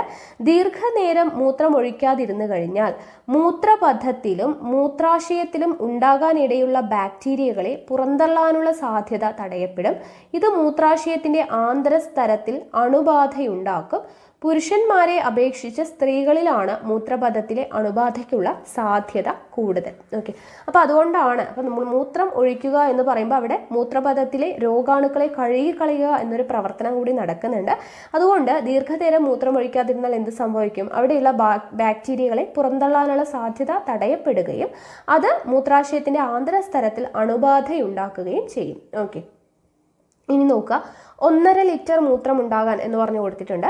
ശരീരത്തിലുള്ള രക്തം മുഴുവനും 24 മണിക്കൂറിനുള്ളിൽ 350 തവണയെങ്കിലും വൃക്കകളിലൂടെ കടന്നു പോകുന്നുണ്ട്. 1800 ലിറ്റർ രക്തം അരിച്ചാണ് 170 ലിറ്റർ ഗ്ലോമറുലാർ ഫിൽട്രേറ്റ് ഉണ്ടാകുന്നത്. ഒരു മിനിറ്റിൽ ഏകദേശം 127 മില്ലി ലിറ്റർ ഗ്ലോമറുലാർ ഫിൽട്രേറ്റ് രൂപപ്പെടുന്നു. അതിൽ നിന്നും ഏകദേശം 126 മില്ലി ലിറ്റർ തിരികെ രക്തത്തിലേക്ക് പുനരാഗിരണം ചെയ്യപ്പെടുന്നു. തൽഫലമായി 170 ലിറ്റർ ഫിൽട്രേറ്റിൽ നിന്നും 1.5 ലിറ്റർ മൂത്രം മാത്രമാണ് ഉണ്ടാവുന്നത്. അപ്പോൾ അത് ഓർത്ത് വയ്ക്കുക കേട്ടോ. 170 ലിറ്റർ ഫിൽട്രേറ്റിൽ നിന്നും എത്രയാണ്? 1.5 ലിറ്റർ മൂത്രം മാത്രമാണ് ഉണ്ടാവുന്നത് എന്നുള്ള കാര്യം ഒന്ന് വായിച്ച് നോക്കുക. ഇനി ശരീരത്തിലെ മുഖ്യ വിസർജ്യ വസ്തുവായ മൂത്രത്തിൽ എന്തൊക്കെയാണ് അടങ്ങിയിട്ടുള്ളത്? ജലം, യൂറിയ, ലവണങ്ങൾ എന്നിവയാണ് അടങ്ങിയിട്ടുള്ളത്. നമ്മളിപ്പോൾ പഠിച്ചല്ലേ, ജലമുണ്ട്, യൂറിയ ഉണ്ട്, ലവണങ്ങൾ ഉണ്ട്. ഇനി നോക്കുക, ഇവിടെ ഒരു സൂചന എന്ന് പറഞ്ഞു കൊടുത്തിട്ടുണ്ട്. സോഡിയം ഹൈ പോബ്രോമേറ്റ് യൂറിയയുമായി പ്രവർത്തിക്കുമ്പോൾ യൂറിയ വിഘടിച്ച് കാർബൺ ഡൈ ഓക്സൈഡും നൈട്രജനുമായിട്ട് മാറുന്നു. ജസ്റ്റ് ഇവിടെ ഒരു പരീക്ഷണം, അത് SCRT ബേസ് ചെയ്തിട്ടുള്ള ഒരു സംഭവമാണ്, അത് നമുക്ക് ആവശ്യമില്ല. ഓക്കെ, ഒന്ന് വായിച്ചു നോക്കുക. അടുത്ത നോക്കുക, വൃക്കകളും ആന്തര സമസ്ഥിതി പാലനവും. ശരീരദ്രവങ്ങളുടെ ഗാഠത പരിപാലിക്കുന്നതിൽ വൃക്കകൾക്ക് വലിയ പങ്കുണ്ട്. നമ്മൾ പഠിച്ചല്ലേ, ഇത്രയും നേരം പഠിച്ചത് അത് തന്നെയാണ്. ശരീരദ്രവങ്ങളുടെ ഗാഠത പരിപാലിക്കുന്നതിൽ വൃക്കകൾക്ക് വലിയ പങ്കുണ്ട്. ഇവ രക്തത്തിലെ ജലത്തിൻ്റെയും ലവണങ്ങളുടെയും അളവ്, pH എന്നിവ ക്രമീകരിക്കുന്നു. രക്തത്തിലെ ജലത്തിൻ്റെയും ലവണങ്ങളുടെയും അളവ്, pH എന്നിവ ക്രമീകരിക്കുന്നുണ്ട്. അപ്പോൾ ഇവിടെ നോക്കുക, വൃക്കകളും ആന്തര സമസ്ഥിതി പാലനവും എന്ന് പറഞ്ഞിട്ട് ഒരു പിക്ചർ തന്നിട്ടുണ്ട്. ഇവിടെ നോക്കുക, വൃക്കയിൽ എന്തൊക്കെയാണ് നടക്കുന്നത്? മാലിന്യങ്ങളുടെ പുറന്തള്ളൽ, ജലസന്തുലനം, ലവണസന്തുലനം, pH ക്രമീകരണം. ആന്തര സമസ്ഥിതി പാലിക്കപ്പെട്ട നിലയിൽ ജീവൽ പ്രവർത്തനങ്ങളുടെ ഫലമായി ഉണ്ടാകുന്ന മാലിന്യങ്ങൾ ആന്തര സമസ്ഥിതിയിൽ വ്യതിയാനം സംഭവിക്കുന്നു എന്നൊക്കെ പറഞ്ഞ് കൊടുത്തിട്ടുണ്ട്. ജസ്റ്റ് ഒന്ന് നോക്കുക കേട്ടോ. അടുത്തത് വൃക്കാരോഗങ്ങൾ എന്ന് പറയുമ്പോൾ തെറ്റായ ആരോഗ്യശീലങ്ങളും ജീവിതശൈലിയും രോഗാണുബാധയും വൃക്കകളുടെ ആരോഗ്യത്തെ ദോഷകരമായി ബാധിക്കുന്നു. തെറ്റായ ആരോഗ്യശീലങ്ങൾ, ജീവിതശൈലികൾ, രോഗാണുബാധ എന്നിവ വൃക്കകളുടെ ആരോഗ്യത്തെ ദോഷകരമായി തന്നെ ബാധിക്കുന്നുണ്ട്. അപ്പോൾ വൃക്കകളെ ബാധിക്കുന്ന മെയിനായിട്ടുള്ള രോഗങ്ങളും അവയുടെ കാരണവും അതിൻ്റെ ലക്ഷണവുമാണ് ഒരു ടേബിളായിട്ട് തന്നിട്ടുള്ളത്. ഇമ്പോർട്ടൻ്റ് ആണ്, നോക്കുക. ആദ്യത്തെ രോഗം നെഫ്രൈറ്റിസ് എന്ന് പറയുന്നത് എന്താണ്? അതിന് കാരണം എന്ന് പറയുന്നത് അണുബാധയോ വിഷബാധയോ മൂലം വൃക്കകൾക്കുണ്ടാവുന്ന വീക്കമാണ് നെഫ്രൈറ്റിസ്. ഓക്കെ, അണുബാധയോ വിഷബാധയോ മൂലം വൃക്കകൾക്കുണ്ടാവുന്ന വീക്കമാണ് നെഫ്രൈറ്റിസ്. അതിൻ്റെ ലക്ഷണം എന്താണ്? കലങ്ങിയതും കടും നിറത്തോടു കൂടിയതുമായിട്ടുള്ള മൂത്രം. ഓക്കെ, കലങ്ങിയതും കടും നിറത്തോടു കൂടിയതുമായിട്ടുള്ള മൂത്രം, പുറം വേദന, പനി, മുഖത്തും കണങ്കാലിനും വീക്കം. അപ്പോൾ മൂത്രം ഒഴിക്കുന്ന സമയത്ത് നിറമൊക്കെ മാറിയിട്ടുണ്ടെങ്കിൽ നമ്മൾ ശ്രദ്ധിക്കണം അല്ലേ. അപ്പോൾ അത് ഈ രോഗത്തിൻ്റെയൊക്കെ കാരണമാവാം. കലങ്ങിയതും കടും നിറത്തോടു കൂടിയതുമായിട്ടുള്ള മൂത്രം, പുറം വേദന, പനി, മുഖത്തും കണങ്കാലിലും വീക്കം, ഇതൊക്കെയാണ് ലക്ഷണം. കാരണം എന്താണ്? അണുബാധയോ വിഷബാധയോ മൂലം വൃക്കകൾക്കുണ്ടാവുന്ന വീക്കമാണ് നെഫ്രൈറ്റിസ് എന്ന് പറയുന്ന രോഗം. അടുത്തത് വൃക്കയിലെ കല്ല്. അതെല്ലാവരും കേട്ടിട്ടുണ്ടാവും അല്ലേ, വൃക്കയിലെ കല്ല്. വൃക്കയിലോ മൂത്രപഥത്തിലോ കാൽസ്യം ലവണങ്ങൾ തരികളായിട്ട് അടിഞ്ഞുകൂടുന്നു. വൃക്കയിലോ മൂത്രപഥത്തിലോ എന്ത് ചെയ്യുന്നു? കാൽസ്യം ലവണങ്ങൾ തരികളായി അടിഞ്ഞുകൂടുന്നു. അതിങ്ങനെ തരികളായി അടിഞ്ഞുകൂടി നമുക്ക് കറക്റ്റായിട്ടത് കണ്ടാൽ അറിയാൻ പറ്റും. അത് ശരിക്കും ഒരു കല്ല് പോലെ തന്നെ ഉണ്ടാവും. ഓക്കെ, അടിഞ്ഞുകൂടി ഒരു കല്ല് പോലെ ഇരിക്കും അത് കാണാനായിട്ട്. അതുകൊണ്ടാണ് അതിനെ വൃക്കയിലെ കല്ല് എന്ന് പറയുന്നത് കേട്ടോ. അപ്പോൾ നോക്കുക, അതിൻ്റെ ലക്ഷണം എന്താണ്? അടിവയറ്റിൽ വേദന, മൂത്രതടസ്സം, തലകറക്കം, ഛർദി. അടിവയറ്റിൽ വേദന, മൂത്രതടസ്സം, തലകറക്കം, ഛർദി. ഓക്കെ, അപ്പോൾ അതാണ് വൃക്കയിലെ കല്ല് എന്ന് പറയുന്നത്. കാൽഷ്യം ലവണങ്ങൾ തരികളായിട്ട് വൃക്കയിലോ മൂത്രപഥത്തിലോ അടിഞ്ഞുകൂടുന്നതാണ് വൃക്കയിലെ കല്ല്. അടുത്തത് യൂറീമിയ എന്ന് പറയുന്നത് എന്താണ്? പലതരം വൃക്കാരോഗങ്ങൾ, അതായത് നെഫ്രൈറ്റിസ്, പ്രമേഹം, രക്താതിമർദ്ദം, അങ്ങനെയുള്ള എല്ലാ രോഗങ്ങളും അതിനെയാണ് എന്തെന്ന് പറയുന്നത്, യൂറീമിയ എന്ന് പറയുന്നത്. ഇനി അതിൻ്റെ ലക്ഷണം എന്താണ്? വിളർച്ച, ശരീരഭാരം കുറയുക, തലകറക്കം, ശ്വാസതടസ്സം, വയറിളക്കം. വിളർച്ച, ശരീരഭാരം കുറയുക, തലകറക്കം, ശ്വാസതടസ്സം, വയറിളക്കം, മൂത്രോത്പാദനം ക്രമേണ നിലയ്ക്കുന്നു. ഇതാണ് യൂറീമിയ എന്ന് പറയുന്നത്. ഓക്കെ, അപ്പം 3 രോഗങ്ങളും അതിൻ്റെ കാരണം, ലക്ഷണവും വായിച്ച് മനസ്സിലാക്കി വയ്ക്കാം. വൃക്കാരോഗങ്ങൾ മാരകമാകുമ്പോൾ വിസർജ്യ വസ്തുക്കൾ അരിച്ചു മാറ്റാതെ രക്തത്തിൽ തന്നെ നിലനിൽക്കും. വൃക്കാരോഗങ്ങൾ മാരകമാകുമ്പോൾ എന്ത് സംഭവിക്കും? വിസർജ്യ വസ്തുക്കളെ അരിച്ചു മാറ്റുക എന്നതാണ് വൃക്കയുടെ ഫംഗ്ഷൻ. അപ്പോൾ അത് നടക്കാതെ ആവുമ്പോൾ, വൃക്കാരോഗങ്ങൾ മാരകമാകുമ്പോൾ വിസർജ്യ വസ്തുക്കൾ അരിച്ചു മാറ്റാതെ രക്തത്തിൽ തന്നെ നിലനിൽക്കും. അങ്ങനെ എന്താണ് വൃക്കകളുടെ പ്രവർത്തനം തകരാറിലാവുന്നത് മൂലം ആളുകളുടെ ജീവന് തന്നെ അപകടമായിട്ട് മാറും അല്ലേ. ഇനി ഹീമോ ഡയാലിസിസ് എല്ലാവരും കേട്ടിട്ടുണ്ടാവും. ഹീമോ ഡയാലിസിസ് എന്ന് പറഞ്ഞാൽ എന്താണ്? വൃക്കകൾ തകരാറിലാകുന്ന അവസ്ഥയിൽ കൃത്രിമ വൃക്കയിലൂടെ രക്തം കടത്തിവിട്ട് ശുദ്ധീകരിക്കുന്ന പ്രക്രിയയാണ് ഹീമോ ഡയാലിസിസ് എന്ന് പറയുന്നത്. ഓക്കെ, വൃക്കകൾ കംപ്ലൈൻ്റ് ആയിട്ടുള്ള എല്ലാവരും ചെയ്യുന്നതാണ് ഹീമോ ഡയാലിസിസ് എന്ന് പറയുന്നത്. എന്താണ് അത്? കൃത്രിമ വൃക്കയിലൂടെ രക്തം കടത്തിവിട്ട് ശുദ്ധീകരിക്കുന്ന പ്രക്രിയയാണ് എന്ത്? ഹീമോ ഡയാലിസിസ് എന്ന് പറയുന്നത്. കൃത്രിമ വൃക്ക എന്ന് പറയുമ്പോൾ ഇവിടെ ഒരു ടേബിൾ കോളം കൊടുത്തിട്ടുണ്ട്. ആദ്യത്തെ കൃത്രിമ വൃക്ക രൂപകൽപ്പന ചെയ്തത് ഡച്ച് ഡോക്ടറായിട്ടുള്ള വില്യം ജോഹാൻ കോഫ് ആണ് കേട്ടോ. അപ്പോൾ പേര് ഇമ്പോർട്ടൻ്റ് ആണ്. ആദ്യത്തെ കൃത്രിമ വൃക്ക രൂപകൽപ്പന ചെയ്തത് ഡച്ച് ഡോക്ടറായിട്ടുള്ള വില്യം ജോഹാൻ കോഫ് ആണ്. ഓക്കെ, ഇനി ഹീമോ ഡയാലിസിസ് എന്ന് പറഞ്ഞു. അപ്പോൾ അതിൻ്റെ പ്രോസസ്സ് എന്താണ് എന്നുള്ളത് കൊടുത്തിട്ടുണ്ട്. ആദ്യം ധമനിയിൽ നിന്ന് മാലിന്യങ്ങളുടെ അളവ് കൂടിയ രക്തം ഡയാലിസിസ് യൂണിറ്റിലേക്ക് കടത്തിവിടുന്നു. രക്തം കട്ടപിടിക്കുന്നത് തടയുന്നതിന് ഹെപ്പാരിൻ ചേർക്കുന്നു. എന്താണ് ആദ്യത്തെ സ്റ്റെപ്പ്? ധമനിയിൽ നിന്ന് മാലിന്യങ്ങളുടെ അളവ് കൂടിയ രക്തം ഡയാലിസിസ് യൂണിറ്റിലേക്ക് കടത്തിവിടുന്നു. ഏതിലാണോ മാലിന്യങ്ങളുടെ അളവ് കൂടിയിട്ടുള്ളത് അതാണല്ലോ ശുദ്ധീകരിക്കേണ്ടത്. അപ്പോൾ ധമനിയിൽ നിന്ന് മാലിന്യങ്ങളുടെ അളവ് കൂടിയ രക്തം എന്ത് ചെയ്യുന്നു? ഡയാലിസിസ് യൂണിറ്റിലേക്ക് കടത്തിവിടുന്നു. രക്തം കട്ടപിടിക്കുന്നത് തടയുന്നതിന് വേണ്ടിയിട്ട് എന്ത് ചെയ്യുന്നു? ഹെപ്പാരിൻ ചേർക്കുന്നു. അപ്പോൾ രക്തം കട്ടപിടിക്കുന്നത് തടയാനായിട്ട് ചേർക്കുന്നത് എന്താണ്? ഹെപ്പാരിൻ ആണ് കേട്ടോ. അത് ഓർത്ത് വയ്ക്കുക. ഇനി അത് കഴിഞ്ഞ് എന്താണ് ചെയ്യുന്നത്? ഡയാലിസിസ് യൂണിറ്റിലൂടെ രക്തം ഒഴുകുമ്പോൾ രക്തത്തിലെ മാലിന്യങ്ങൾ ഡിഫ്യൂഷനിലൂടെ ഡയാലിസിസ് ദ്രാവകത്തിലേക്ക് വ്യാപിക്കുന്നു. ഓക്കെ, ഡിഫ്യൂഷൻ എന്ന് പറയുമ്പോൾ എന്താണ്? മാലിന്യത്തിൻ്റെ ഗാഢത കൂടിയ ഭാഗത്തു നിന്നും കുറഞ്ഞ ഭാഗത്തേക്ക് മാലിന്യം അല്ലേ പോകും എന്നുള്ള രീതിയിൽ. അപ്പോൾ ഡിഫ്യൂഷൻ, മാലിന്യങ്ങൾ എന്ത് ചെയ്യുന്നു? ഡിഫ്യൂഷനിലൂടെ ഡയാലിസിസ് ദ്രാവകത്തിലേക്ക് വ്യാപിക്കുന്നു. ഇനി മൂന്നാമത്തെ സ്റ്റെപ്പ് എന്താണ്? ശുദ്ധീകരിക്കപ്പെട്ട രക്തം തിരികെ സിരകളിലേക്ക് കടത്തിവിടുന്നു. ഓക്കെ ആണല്ലോ. അപ്പോൾ ഇതാണ് എന്ത്? ഹീമോ ഡയാലിസിസിന്റെ പ്രോസസ്സ് എന്ന് പറയുന്നത്. അപ്പോൾ ധമനിയിൽ നിന്ന് മാലിന്യങ്ങളുടെ അളവ് കൂടിയ രക്തം ഡയാലിസിസ് യൂണിറ്റിലേക്ക് കടത്തിവിടുന്നു. രക്തം കട്ടപിടിക്കുന്നത് തടയുന്നതിന് വേണ്ടി ഹെപ്പാരിൻ ചേർക്കുന്നു. ഈ ഡയാലിസിസ് യൂണിറ്റിലൂടെ രക്തം ഒഴുകുന്ന എന്ത് സംഭവിക്കുന്നു? ഡിഫ്യൂഷനിലൂടെ മാലിന്യങ്ങൾ ഡയാലിസിസ് ദ്രാവകത്തിലേക്ക് വ്യാപിക്കുന്നു. ശുദ്ധീകരിക്കപ്പെട്ട രക്തം തിരികെ സിരകളിലേക്ക് കടത്തിവിടുന്നു. ഇതാണ് ഹീമോ ഡയാലിസിസ് എന്ന് പറയുന്നത്. അടുത്തത് വൃക്ക മാറ്റിവെക്കൽ. രക്തം ശുദ്ധീകരിക്കുന്നതിന് ആരോഗ്യമുള്ള ഒരു വൃക്ക മതിയാകും. എന്നാൽ ഒരു വ്യക്തിയുടെ 2 വൃക്കകളും പൂർണ്ണമായും തകരാറിലാകുമ്പോൾ ജീവൻ നിലനിർത്തുന്നതിന് വേണ്ടി മറ്റൊരാളിൽ നിന്നും പ്രവർത്തനക്ഷമമായ ഒരു വൃക്ക സ്വീകരിക്കേണ്ടി വരും അല്ലേ. അപ്പോൾ രക്തം ശുദ്ധീകരിക്കുന്നത് എന്താണ്? രക്തം ശുദ്ധീകരിക്കുക എന്ന് പറയുന്നത് ചെയ്യാൻ വേണ്ടിയിട്ട് ആരോഗ്യമുള്ള ഒരു വൃക്ക മതിയാകും. പക്ഷേ 2 വൃക്കകളും പൂർണ്ണമായിട്ടും തകരാറിലായി കഴിഞ്ഞു കഴിഞ്ഞാൽ എന്ത് സംഭവിക്കും? അത് ജീവൻ നിലനിർത്തുന്നതിന് വേണ്ടിയിട്ട് നല്ലൊരു വൃക്ക അല്ലെ മറ്റൊരാളിൽ നിന്നും പ്രവർത്തനക്ഷമമായിട്ടുള്ള വൃക്ക സ്വീകരിക്കേണ്ടി വരും. പൂർണ്ണ ആരോഗ്യവാനായിരിക്കെ അപകടത്തിലോ മറ്റോ പെട്ട് മരണപ്പെടുന്ന ആളുടെയോ പൂർണ്ണ ആരോഗ്യവാനായ ഒരാളുടെയോ വൃക്ക രക്തഗ്രൂപ്പുകളുടെയും കലകളുടെയും പൊരുത്തമനുസരിച്ച് മാറ്റിവെക്കാവുന്നതാണ്. അപ്പോൾ പൂർണ്ണ ആരോഗ്യവാനായിരിക്കുമ്പോൾ തന്നെ എന്തെങ്കിലും അപകടത്തിൽ പെട്ടിട്ടോ എങ്ങനെയെങ്കിലും മരണപ്പെടുമ്പോൾ അവർ ദാനം ചെയ്യാം എന്ന് പറഞ്ഞ് എഴുതി കൊടുത്തിട്ടൊക്കെ ഉണ്ടെങ്കിൽ അല്ലെ അവരുടെ വൃക്ക അപ്പോൾ തന്നെ ദാനം ചെയ്യുന്നു. അങ്ങനെ അവയവങ്ങളൊക്കെ ദാനം ചെയ്യുന്നവർ ഒത്തിരി പേരുണ്ട്. അപ്പോൾ പൂർണ്ണ ആരോഗ്യവാനായിരിക്കുമ്പോൾ തന്നെ അപകടത്തിൽ പെട്ട് മരിക്കുന്ന ഒരാളുടെയോ അല്ലെങ്കിൽ പൂർണ്ണ ആരോഗ്യവാനാണെങ്കിൽ ചിലപ്പോൾ 2 കിഡ്നി വേണ്ട, ഒരാൾക്ക് ജീവിക്കാൻ 1 കിഡ്നി മതി എന്നാണ്. അപ്പോൾ 1 കിഡ്നിയൊക്കെ കൊടുക്കുന്നവരുണ്ടെങ്കിൽ അങ്ങനെ കൊടുത്തിട്ട് എന്താണ് വൃക്ക മാറ്റിവെക്കുന്ന കാര്യങ്ങളൊക്കെ ചെയ്യുന്നുണ്ട് അല്ലേ. ഇനി ഇവിടെ വൃക്ക മാറ്റിവെക്കുമ്പോൾ എന്ന് പറഞ്ഞു കൊടുത്തിട്ടുണ്ട്. ഇതൊക്കെയാണ് ശ്രദ്ധിക്കേണ്ടത്. വൃക്ക മാറ്റിവെക്കുമ്പോൾ പ്രവർത്തനരഹിതമായ വൃക്കകൾ നീക്കം ചെയ്യുന്നില്ല. ഓക്കെ, പ്രവർത്തനരഹിതമായിട്ടുള്ള വൃക്കകൾ നീക്കം ചെയ്യുന്നില്ല. പോയിന്റുകളൊക്കെ നോട്ട് ചെയ്ത് വയ്ക്കുക. പകരം എന്ത് ചെയ്യുന്നു? പുതിയ വൃക്ക പഴയ വൃക്കയിലൂടെ വൃക്കയുടെ ചുവടെ സ്വീകർത്താവിൻ്റെ വൃക്കാധമനിയുമായും വൃക്കാസിരയുമായും ബന്ധിപ്പിക്കുകയാണ് ചെയ്യുന്നത്. അപ്പോൾ പഴയ വൃക്കയെ നീക്കം ചെയ്യുന്നില്ല, അത് പോയിന്റ് നോട്ട് ചെയ്ത് വയ്ക്കുക. പകരം എന്താണ് ചെയ്യുന്നത്?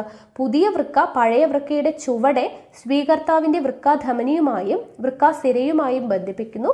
പുതിയ വൃക്കയുടെ മൂത്രവാഹി സ്വീകർത്താവിൻ്റെ മൂത്രസഞ്ചിയുമായി ബന്ധിപ്പിക്കുന്നു. ഡോക്ടർ ജോസഫ് ഇ മുറെ ആദ്യമായി വൃക്കമാറ്റിവയ്ക്കൽ ശസ്ത്രക്രിയ നടത്തി. ആ പേര് ഇമ്പോർട്ടൻ്റ് ആണ്, ചോദിച്ചിട്ടുണ്ട്.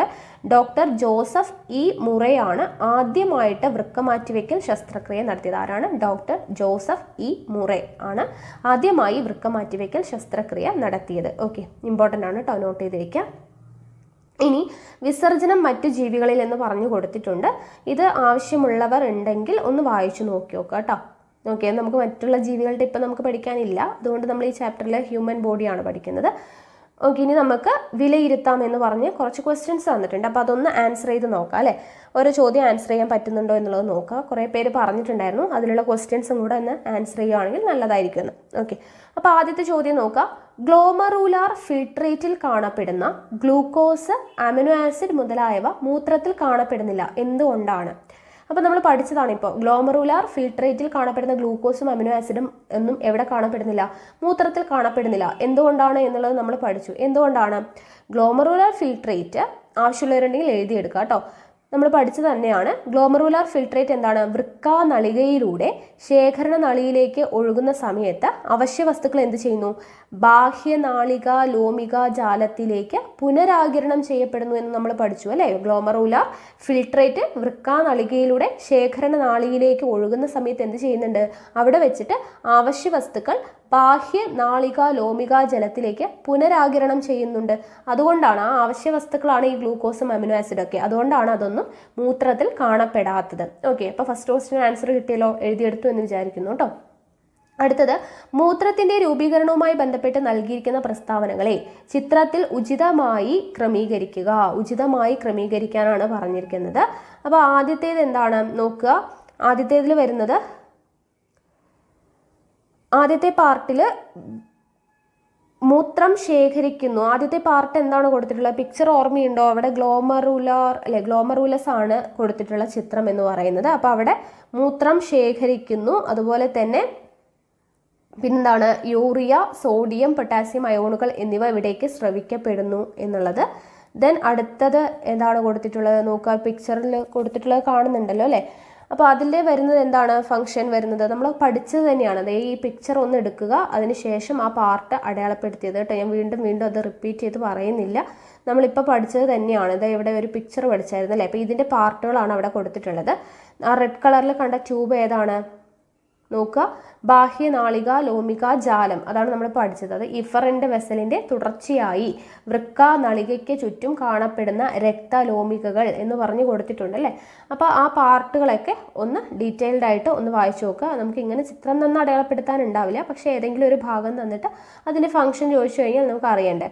അല്ലെങ്കിൽ ഒരു ഫംഗ്ഷൻ തന്നിട്ട് അത് ഏതുമായിട്ട് ബന്ധപ്പെട്ടതാണെന്നൊക്കെ ചോദിക്കാം. അപ്പോൾ ഈ പാർട്ടൊക്കെ ശേഖരണ നാളി ഇതാണ് എന്നുള്ള ആ പാർട്ടുകളൊക്കെ ഒന്ന് മനസ്സിൽ കൊണ്ടുവരാം കേട്ടോ. ഇനി അടുത്തത് നോക്കുക. മദ്യപാനം ഒഴിവാക്കേണ്ട ദുശീലമാണ്. ഈ പ്രസ്താവന കരളിൻ്റെ ആരോഗ്യവുമായി ബന്ധപ്പെടുത്തി വിശകലനം ചെയ്യുക. മദ്യപാനം ഒഴിവാക്കേണ്ടതാണ് എന്ന് പറയാനായിട്ട് കരളിൻ്റെ കാര്യവുമായിട്ട് റിലേറ്റ് ചെയ്യാനാണ് പറഞ്ഞിട്ടുള്ളത്. നമ്മൾ പഠിച്ചു, കരളിൻ്റെ കാര്യം പറഞ്ഞപ്പോൾ എന്താണ്? മദ്യപാനത്തിലൂടെ ശരീരത്തിലെത്തുന്ന ആൽക്കഹോൾ വിഘടിപ്പിച്ച് നിർവീര്യമാക്കുന്ന പ്രവർത്തനം നടത്തുന്നത് എന്താണ്? കരൾ കോശങ്ങളാണ്. അപ്പോൾ ഇതിൻ്റെ ഫലമായിട്ട് എന്താണ്?